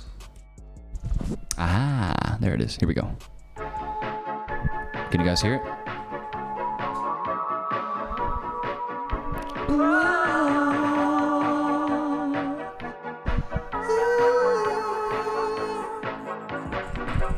I'm the Grinch, motherfuckers. I'm here to steal Christmas. The Grinch, motherfuckers. Crossing off my wish list, tiptoeing into tenements to rip into your ligaments. I'm not convinced that you deserve a fucking day for Christmas. On the first day of Christmas, I lit up off of me. The only trees I fuck with are the ones with THC. On the second day of Christmas, I locked up all my doors. I heard the Grinch was coming to my house like it's a store. I'm the Grinch, motherfuckers. I'm here to steal Christmas. The Grinch, motherfuckers. Crossing off my wish list, tiptoeing into tenements to rip into your ligaments. I'm not convinced that you deserve a fucking day for Christmas. That's right, motherfuckers. The third day has come. It's cold outside, no jacket. I keep my burner on. It's the fourth day of Christmas. My neighbors just got robbed. 20 minutes into it, I swear I heard a gunshot. How many fucking days of Christmas are there? I'm the Grinch, motherfuckers. I'm here to steal Christmas. The Grinch, motherfuckers. Crossing off my wish list, tiptoeing into tenements to rip into your ligaments. I'm not convinced that you deserve a fucking day for Christmas. Breaking the windows and busting the locks. Been eating that cookie and fucking Miss Gloss. Grinch's dick swinging like grandfather clocks. Big old sack on the sleigh with my dog. I stay in the fall, let them pay what it costs. Hold a pay for the frost. Until my gift is present, I won't take a single loss. And empty out your stockings with an evil grin. I clean you out, no doubt. Like when leave, then do it it all again. So, lock up all your doors, keep your presence in a safe, or be grateful for the people in your life and not just things. What are you thankful for, dead man? Man, I'm just fucking glad I'm not in prison anymore. What about you, Luna boy? Man, I'm just glad that I got me a good family and good friends, man. Merry Christmas, motherfuckers! Ho, ho, ho. That's it. We came up with that in like 20 minutes. So for a lot of you guys that are like, it's because we came up with I was like, bro, we need a Christmas song. Can we just come up with something real quick? And he's like, I got you. I was like, okay, cool. I don't know if the live set was playing over that. It was probably sounded really bad. It was one of those like, let's just crank this shit out. I don't care. It needed to be funny. And I was like, cool. This is what we're gonna do. It wasn't a serious song, by the way. Thought the beat would be hard. Nah, the beat was, bro. I had another beat. Here's the other beat I had. Where'd it go? Wait, where the fuck? He picked that one actually. I sent him another. Fuck, is it in this email? I sent him 2 beats. Here's the beat I picked. Let me show y'all. Here's the beat I picked. Wait, where is this at? Is it this one? Hey, what you doing? No. Where was it at? Wait a minute. Is this it? Wait, that. Oh, that's not the right one. Dude, what the fuck? So scuffed, it's good. Yeah. Well, there's your Christmas song, chat. Merry Christmas. I had to give you guys a Christmas song, so I started sweating during that just because it's hot in here. You know what I mean? Curse a lot in my songs. You know, guys notice that? Curse a lot. I like curse words. Curse words are good.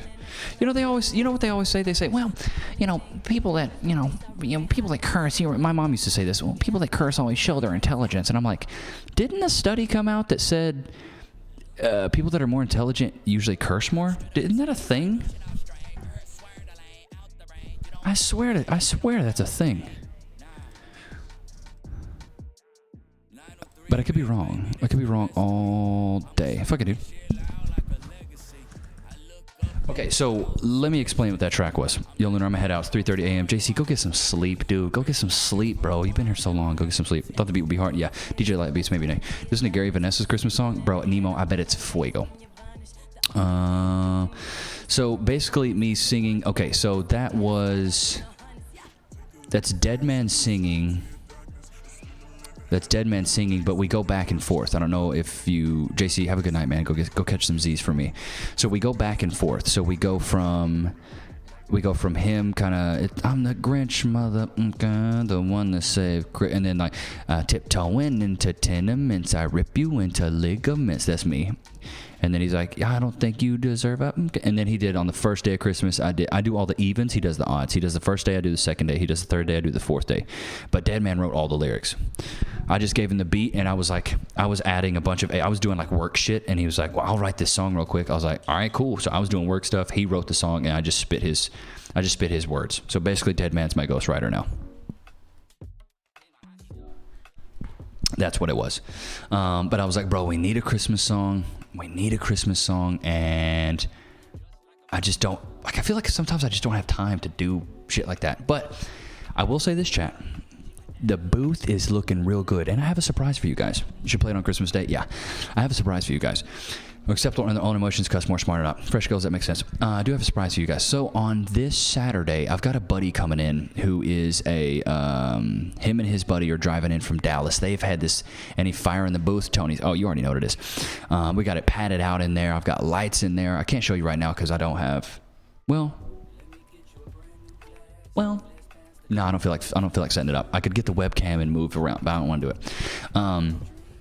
But I do have a homie coming in on Saturday, and he's gonna be playing. He's like an indie. I don't know if you want to call it indie rock, but it's like him and his buddy wrote a bunch of songs with like acoustic guitar and shit like that. So basically, what's gonna happen is they're gonna come over, and I'm gonna record them. This is gonna be the first time. Dr. P, how we doing, baby? This is gonna be the first time I've ever recorded anyone that has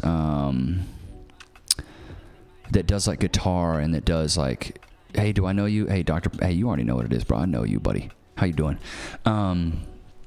Was way back in my high school days, bro. I still fuck with indie music. Bro, chat, can y'all see this? I have a fucking beard hair stuck in this mic. Jesus. I still listen to indie music sometimes, bro. I still do. But no, they're going to come over and they have, I love indie music. I definitely remember you. Dr. Pia, you better. But no cap. They're going to be coming over Saturday. I'm going to record them. So, yeah. That's going to be what happens. You know what I mean? Oh, I feel like switching up the background. What do you guys think, chat? Let's switch it up. See what we got. Here's my ooh, this one's really peaceful. I don't like that little, what is that? Is it because I'm too far this way? Or what's up? Meme from the park stream. Oh, you already know what it is. Oh, what is that? Oh, I definitely remember you, bro. Chat, that shit was hilarious, bro. I gotta go back and clip some of that stuff, chat. I have to go back and clip some of that stuff. I really love this one. The setup looks expensive. Tony's, bro, it's really not. It's really not that I guess it's kind of, I don't know. I spent about $1,000 on all the on the computer. I spent $1,000 on the computer. I have a Samsung Curve 24-inch, which was like $170. I've got a Samsung 24-inch flat that's the vertical screen. That was like $120. I bought this TV above me for like $150 off Craigslist like 2 years ago. And I actually got a 12-hour shift and 2 hours rip. Bro, whoa. That's a long time, bruv. That's a 12-hour shift, bro. Damn, homie. Damn. That's a long motherfucking time, dog. You got a cash shift for real, bro. You got a straight up Cassidy shift. But no, I probably have about Tony's. I mean, bro, you'd be surprised, bro. I know it looks like I got that money, but as soon as I get it, I spend it. I love technology, and so I spend it on microphones, cameras, monitors, computers, this and that, and cables and LEDs, this and that. I spend it on all sorts of shit. So I'm not rich by any means. That's for damn sure. I'm rich in love and friendships and you guys, but as far as in real life, I ain't got a bunch of commas. Fuck, what was I talking about? Bro, I want more hoodies. Have you guys been rocking a lot of hoodies? I've been rocking so many hoodies lately. Just because they're easy. Yeah, it made the day for sure, and the pup definitely got socialized up for sure. Oh yeah, Dr. B, bro, that stream was funny. Let's talk about that for a second. That stream, I can't believe I actually got 5 people to say, yeah, you do look pretty familiar. And I had no game plan going up to those people. I was just gonna say like, because here's the thing, chat. The world's closed. So I can't really, it sucks because I'm in the ocean, so it's so cold, Billy. Oh my God, I can only imagine. I loved it. I'm glad you did. We'll have to do more stuff like that. But when I was going out, I was like, what is my story going to be when I talk to these people? How am I going to start? So I was like, I tried to find people that looked like they were social and that they went to shows and stuff. And so my first couple questions like, bro, you look super familiar. Do you live here? Like, oh yeah, I lived here. And once I found out if they lived here, I was like, were you here in 2019? Like, yeah, I was here in 2019. I was like, bro, you look super familiar. Like, I think I saw you at a show. Like, and I would just say, I think I saw you at a show, or I think I saw you on 6th Street. And I would say I'm super drunk. And then what I did is my go-to was, I think your friend named Love the Drive in Town. Oh, dude, bro, Dr. P, one of you guys should have fucking stream sniped me, bro. But no, basically I would go with, oh yeah, I think it was one of your homies, Chris or Tyler. Word to the wise, everybody has a friend named Chris or Tyler. Put a 1 in the chat if you have a friend named Chris or Tyler. 1 in the chat if you have a friend named Chris or Tyler. Everybody has a friend named Chris or Tyler. Especially in the States. Nemo, you don't know a single person named Chris or Tyler. Dr. Pia, his name is Chris. Boom. I had, keyword, it could be past, present, or future. Both. So for real, a lot of you guys don't have Nemo. I'm surprised because I have like three or four Tylers that I know, and then I have like 2 or 3 Chris's that I know. I have a lot of Chris's and a lot of Tylers. So, because Tyler and Chris, I mean, let's be honest, dude, that's a super common name. Know a lot of Not a lot of white. Okay, Nemo, that makes sense. That makes sense because, well, Chris is a name that it's not only a white guy name. Yo, Leonard, what's up, Tori? How we doing? Everybody say hey to Tori. What's up, Tori? How you doing? I've actually never personally known a Tyler. Really? What about a Taylor? I've known a guy named Taylor. I've met a guy named Ashley as well. Did I ever tell y'all about the guy that I met that could piss over his shoulder? Did I ever tell you guys that story?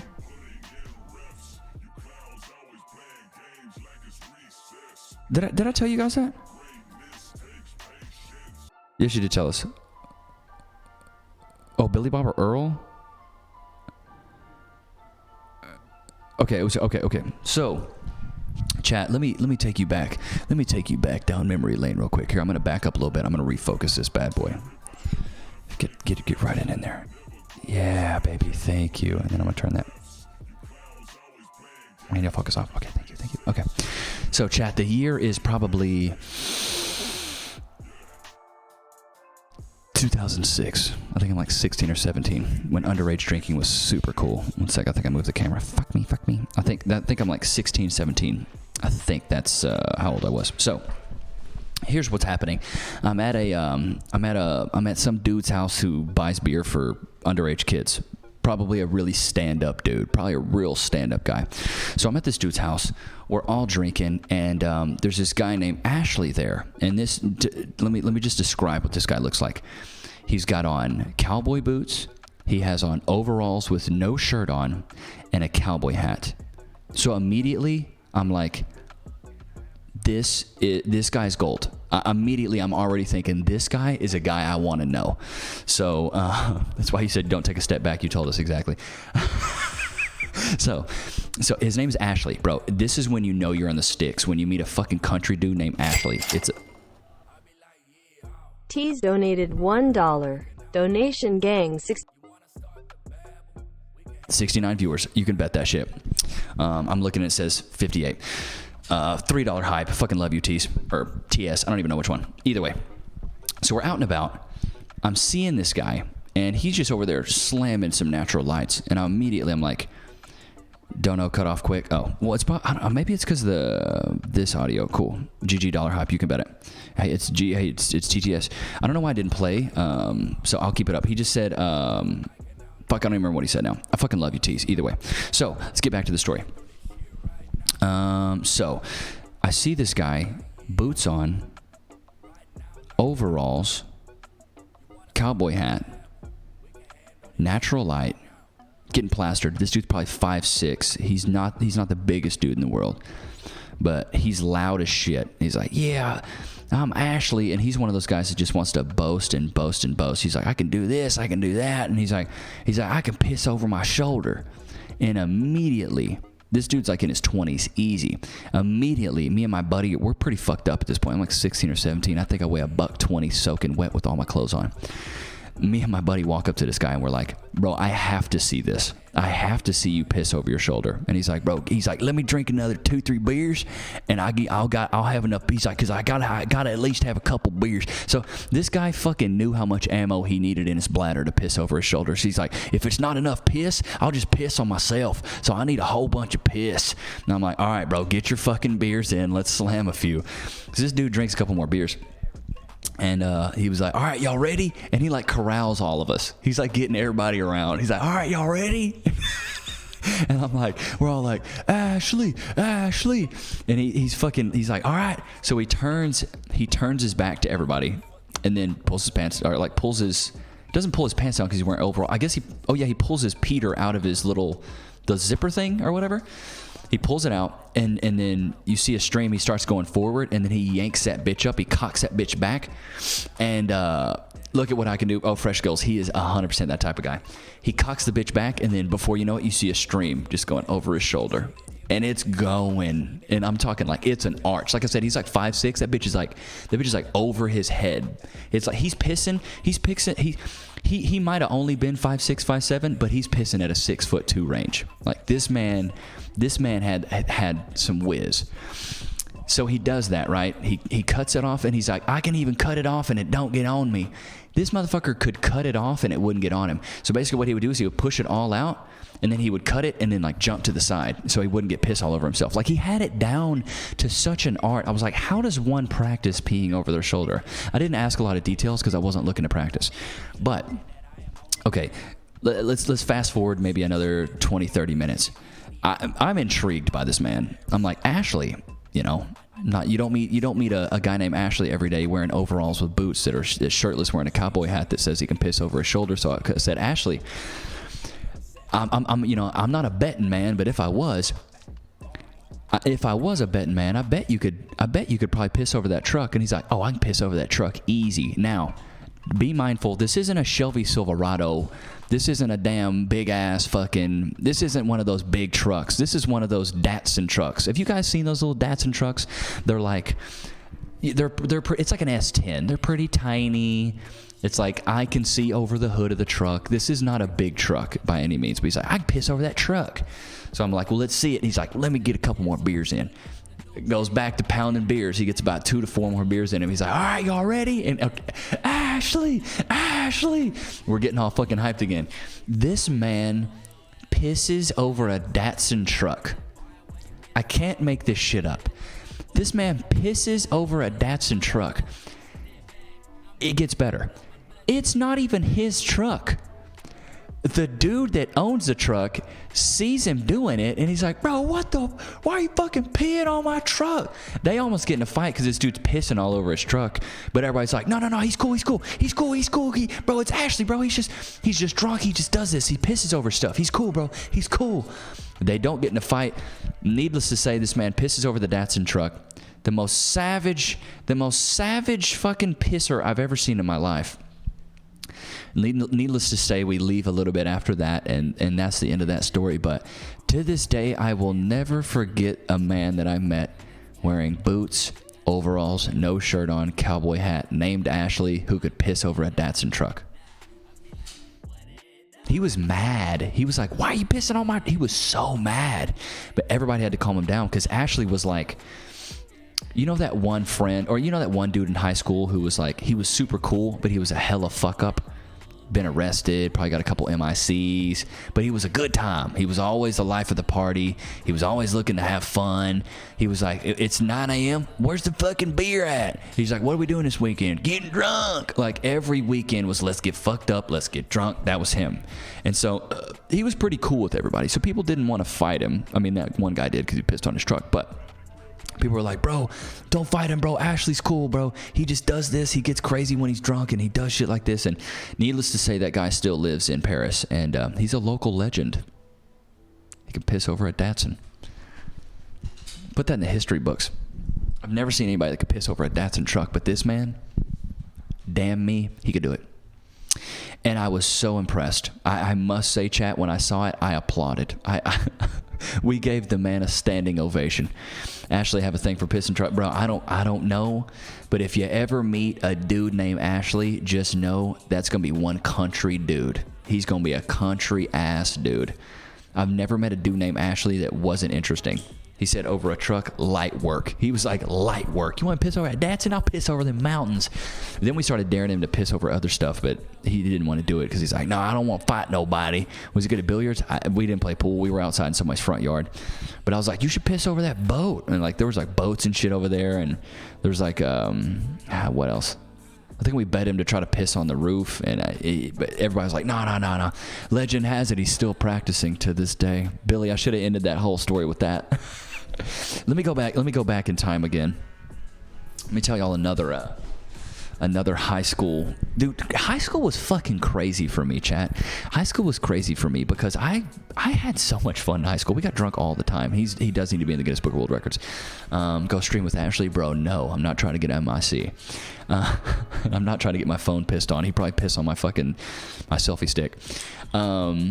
And I don't want to go back to the bar to meet him because he's super old now, and he's like blowing his whole body out. Like this guy is not a dude you want to kick it with anymore. Back in the day, Ashley's a guy you would want to kick it with. Nowadays, not so much.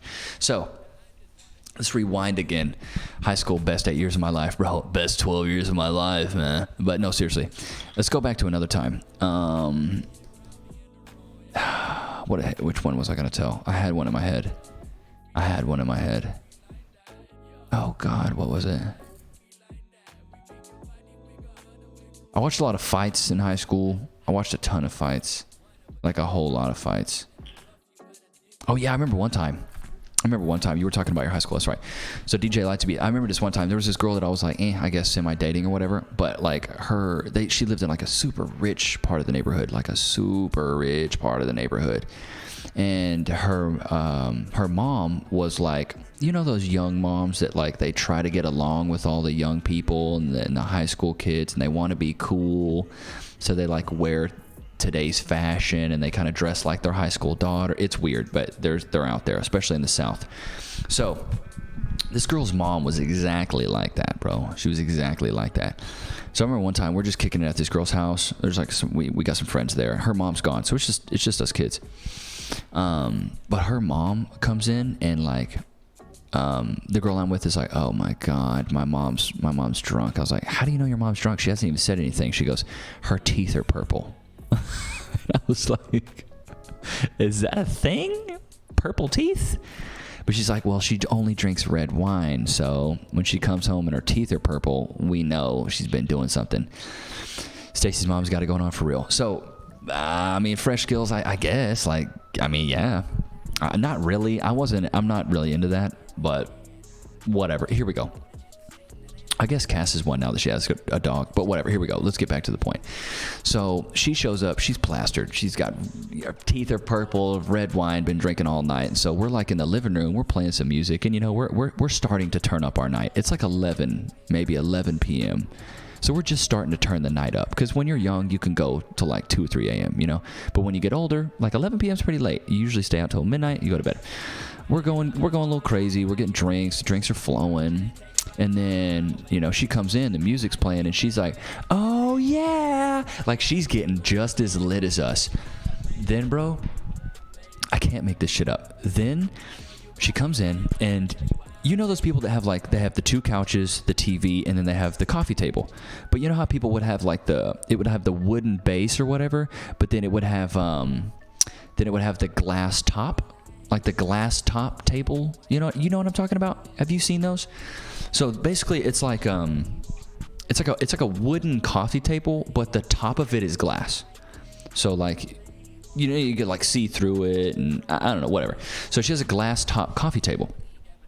So we're getting lit, we're turning up, and, you know, people start dancing on the furniture, and we're like, oh, okay, dance on the furniture. The mom gets there, she's like, I'm gonna up the ante. I'm gonna dance on this coffee table.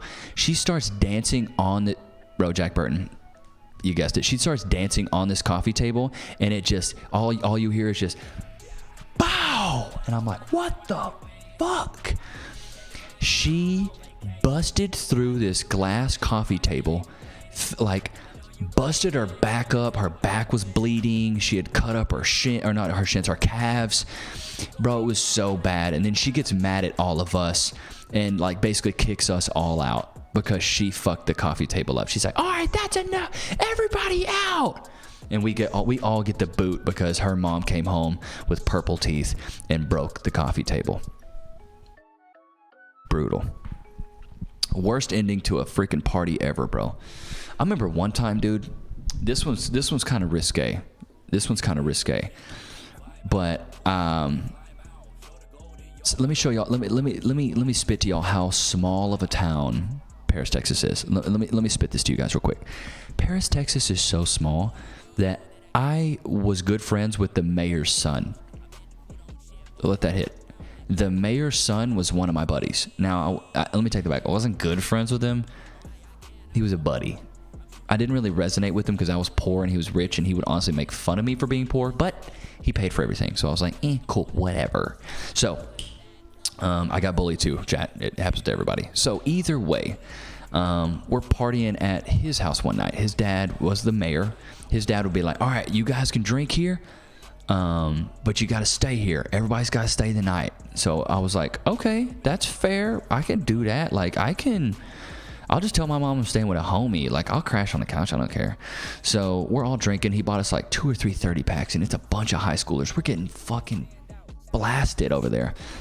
And then his dad, who was the mayor, had his own office. He had an office, and it was like, it wasn't exactly tucked off in the house. It was like, you walk into the garage, to the right, living room, kitchen was off to the right, and then his office was like right after the garage. So almost like right when you came in, his office was really, really close to the front of the house.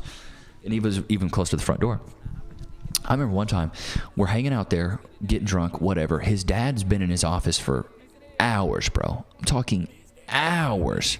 Basically paying me to drink, basically. His dad's been in there for hours. And so eventually some of us guys are like, bro, where's your dad at? And he's like, oh, he's in his office. So like, we start to get so drunk, they're like, let's go bother your dad.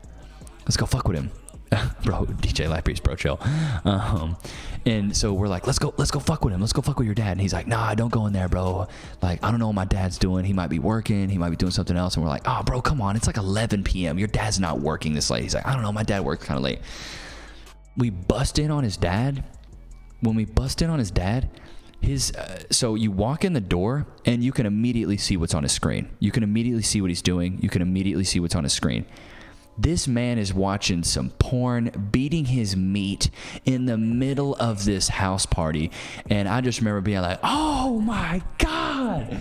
And we just sprint out, and I was like, bro, I can never. And this dude is the mayor at the time, bro. We bust in. This dude is straight full frontal going ham on himself. And I'm like, do you not know we're here? But he's like, shut the door. I thought the door was locked. Get the fuck out. He was freaking out. Okay. It was a desktop. Fast forward. The next day comes up. Everybody stayed at the house. He's choking the chicken in there. Everybody's still at the house. Bro, it'd be all over the internet, Raccoon. He didn't lose his job. Nothing happened to him. Next day rolls up. Yeah, he's writing paragraphs. Next day rolls up. And we all pass out at the house because one of the stipulations was we couldn't leave. We can't leave the house. So, like, we just saw that. It's like probably midnight or so. We start all falling asleep around 2 a.m. We're all laughing about it, making fun of him, making fun of the guy's dad. He's a fucking mayor. So, dude, we're laughing our asses off. Next day rolls around, and they wake us up, and his dad is furious. Like, I'm talking ridiculously mad, bro. So he sits us all down and proceeds to preach to us how we are wrong for what we did. Adults do what they want when they are having their alone time. You don't interrupt adults. Nobody ever come in here again, or you guys will never be able to come over again. Like, he gave us like a whole sermon on how we should never bust in on him again. And I was, dude, everybody's just sitting there just like you just want to bust out laughing, bro. But it was so bad. You ever see somebody get embarrassed so bad you feel embarrassed for him? Yeah, right. I'm just mad nobody offered a hand or a foot. But you ever see somebody get embarrassed so bad that you're embarrassed for them? Just watching him preach to us and dig that hole, I was like, bro, we saw it, just give it up. And what's even funnier is his nickname was Goose. Fucking nickname was Goose. Everybody called him Goose. So, there's so many jokes when it came to calling him Goose. Bro, it was just so funny. Well, the guy whose dad it was, he was like, bro, my dad's going to be so mad. Like, we're probably never going to be able to do this again. But he's like, I need to go talk to him. So, like, he lets his dad, I guess, finish. As weird as that sounds. I guess he lets his dad do that. And the next day he gives us this spiel and basically like, if anybody interrupts me in my office again, you guys will never be able to come over. So he still let us come over all the time. This shit's crazy to me. He still let us come over all the time and party at his crib. I didn't understand it. If that, you know what I mean? If that would have been you, well, first of all, I would have never let underage kids drink in my house, and I would have never bought underage kids alcohol, first of all. But second of all, somebody would have caught me doing that. I would be like, bro, you're not allowed over again. It's my personal space. My smart ass would have ripped up on a blunt at the same time. Guess things don't change that much. Yeah, bro. Bro, it was so bad. This was before, like, This was before camera phones were really popular. So like only the rich kids had camera phones.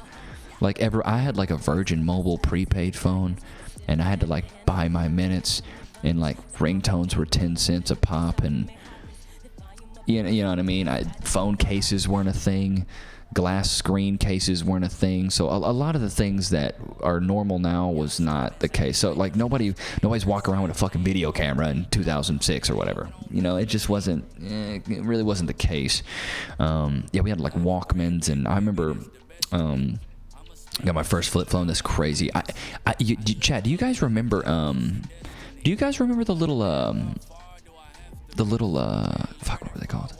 They were like MP3 players, but they were like this big, and you could plug it into your computer, and you could upload songs onto it, and then you'd plug your headphones into that, and it was like that big, and you could or you could put like a battery in it or something like that. Not an iPod Zoom, but yeah, it was like a little flash drive that you could put music on, and then you could just listen. You could listen to the music, bro. All day I was on those. I had CD players as well, but I was always on that thing. My first was a Crazer Flip, bro. I fucked with you know what phone I really wanted? The Sidekick. The Crazer. I don't even know what that one. I had an MP3 Discman. Bro, that's crazy to me. I had the Walkman, but the Razor was my because I had a Virgin Mobile like flip phone, and then I had the Razor, but I always wanted the Sidekick. Bro, do you guys remember the Sidekick?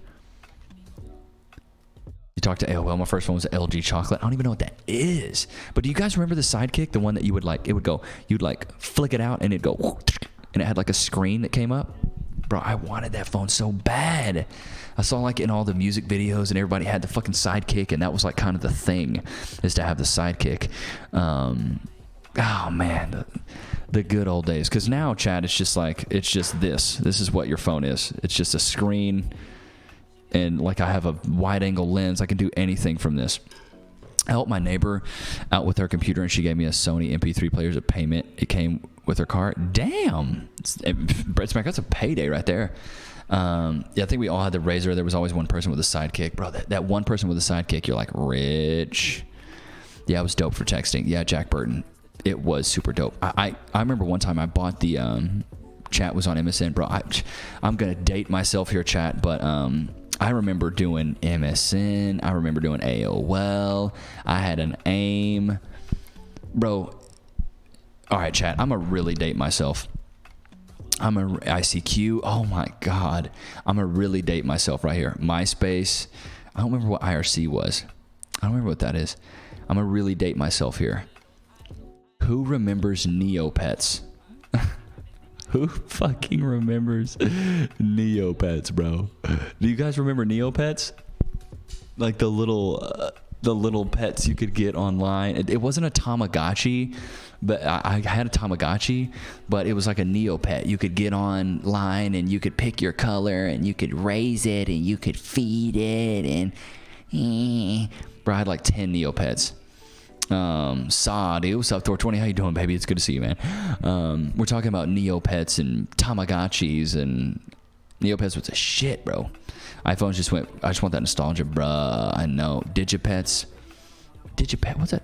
I don't know if I had a Digipet, but I remember I did have a Tamagotchi. I was all about Neopets. I loved Neopets. And that's when I started falling in love with Pokemon. Then when I fell out of love with Pokemon, I kept all my cards. I still have them to this day. But then I fell in love with Yu-Gi-Oh! And then once I found out girls didn't like Yu-Gi-Oh!, I was like, yeah, I don't like Yu-Gi-Oh! Anymore. Oh my God, a Furby! Bro, I have punted so many Furbies. I have punted so many Furbies. Got like 10,000 of them somewhere around the original ones. Bro, I can only imagine. We used to fuck Furbies up, dude. Like my buddy would get a Furby, and then we would just play soccer with it, and he'd be like, Mom, and she'd be like, fuck, and then she'd buy him another one. Bro, we used to fuck that fucking thing up, because it was just so funny, because you could fuck it up, and it'd be like, yeah, and it would still love you, and you could just, it was bad. All right, Chad, I'm gonna close out with one last story of how terrible I was as a kid. That was a very bad one. Okay, I'm gonna let you guys pick. Do you want the rock throwing story, the pool table story, or the trash can story?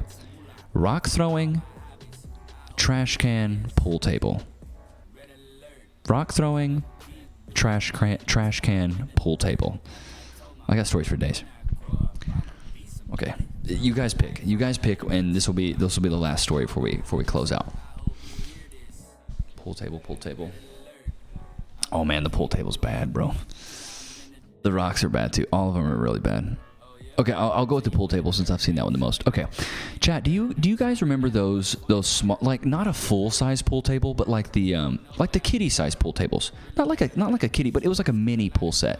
Like the pool balls were like this big. The pool sticks were maybe a foot or two. Like it was like a miniature sized pool set. You guys remember those? Yeah, like a mini pool table. That's exactly what it is, DJ. So my mom had God, I'm such a piece of shit. So my mom had a friend who lived out in the country, and they had a mini pool table. And oh my God, I'm such a piece of shit for this. Chat, I was a bad kid. I was a really bad kid, and I don't judge me on this, but I was a terrible child. My mom's friend had a place, and she had it upstairs. My mom would go hang out with her friend and yada yada yada, do her own thing. But upstairs was this mini pool table, and one of my friends was with me at the time. And so, we're playing pool, and at that time, Jackass was at its peak. It's at its highest. Jackass is like, I'm doing stupid shit like this and videotaping it all the time. I wish I had some of that footage, but like Jackass is the shit at this point in time. So it's like the pinnacle of comedy and everything.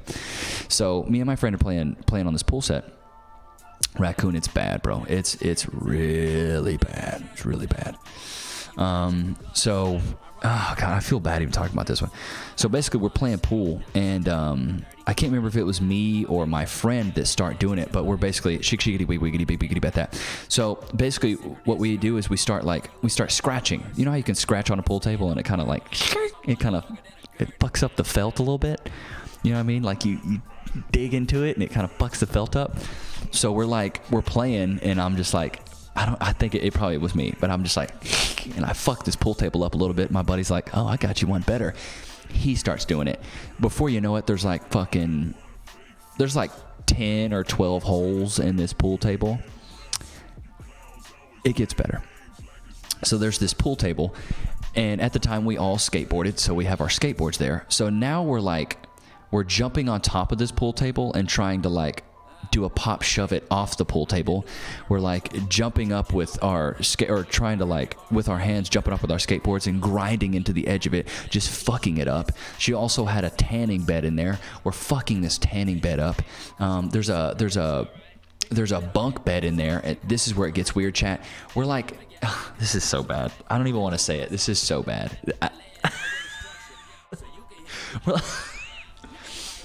Bro, we're like, oh man, this is so bad. I shouldn't have told this. I shouldn't have told this story.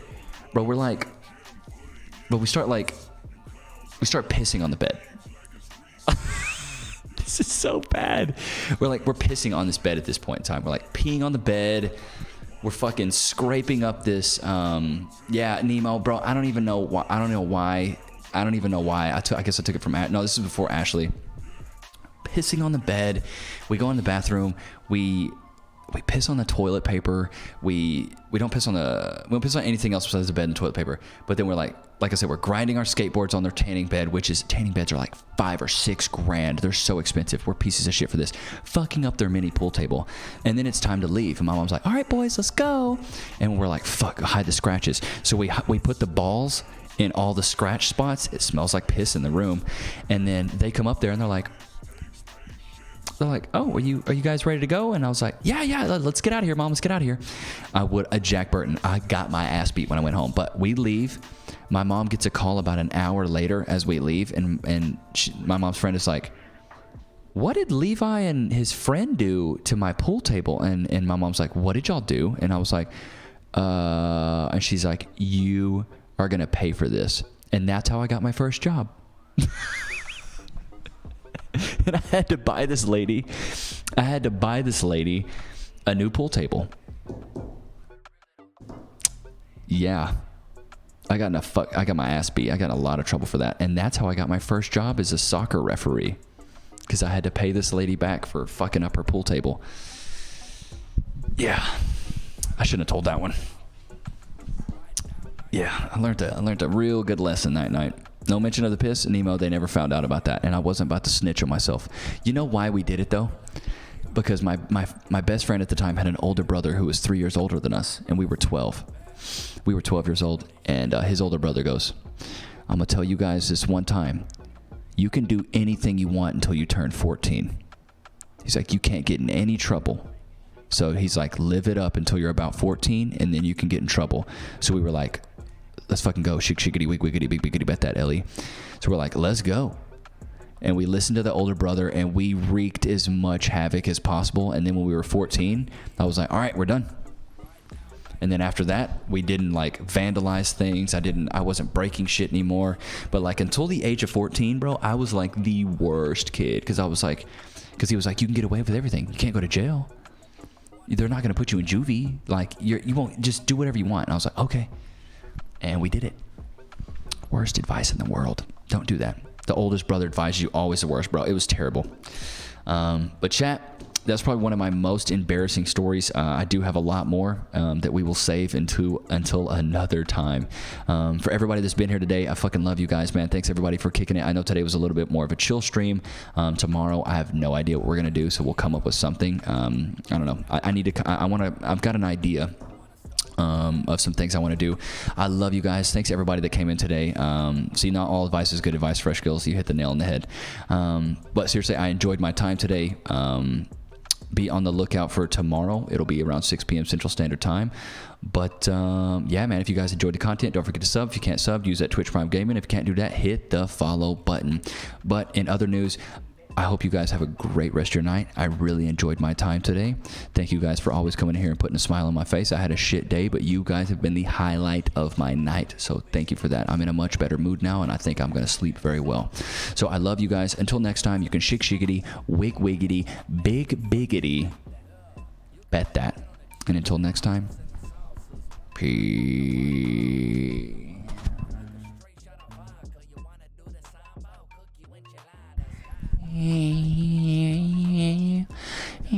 Tomorrow's another day, 6 p.m. Central Standard Time. Should we raid somebody, chat? Should we raid anyone? What do you guys think? Who's live? Let's throw all you beautiful people to somebody. Raid Lucha? Can I suggest? Let's see suggestions in the chat. Who's live? Lucha's live? He's not IRL though. It's okay. I don't care if he's not IRL. Honestly, I've never seen Lucha do IRL. Playing League. Let's see. Who should we raid? I love Lucha. I've raided Lucha so many times. Why don't we raid? Bro, let's go raid Mark Sama. Mark Sama is hella funny, and I think Mark Sama will be hilarious if we raid him. How about we raid Mark Sama, bro? Let's raid Mark, bro. All right, I'm gonna raid him. You guys go show some love to Mark, man. He's always coming in here showing love. So I love you guys. Let's raid this man real quick. What's his name? Mark _ Sama 47. All right, you guys go in there. Oh, it's intended for mature audiences, so you guys be careful now. Go in there and show Mark some love. I'm sure he's going to freak out. I think he's got like 2 people in there. The last time I went in there, I was throwing subs around, and he was freaking out. So, all right, man, I love you guys. Until next time, peace. I love y'all.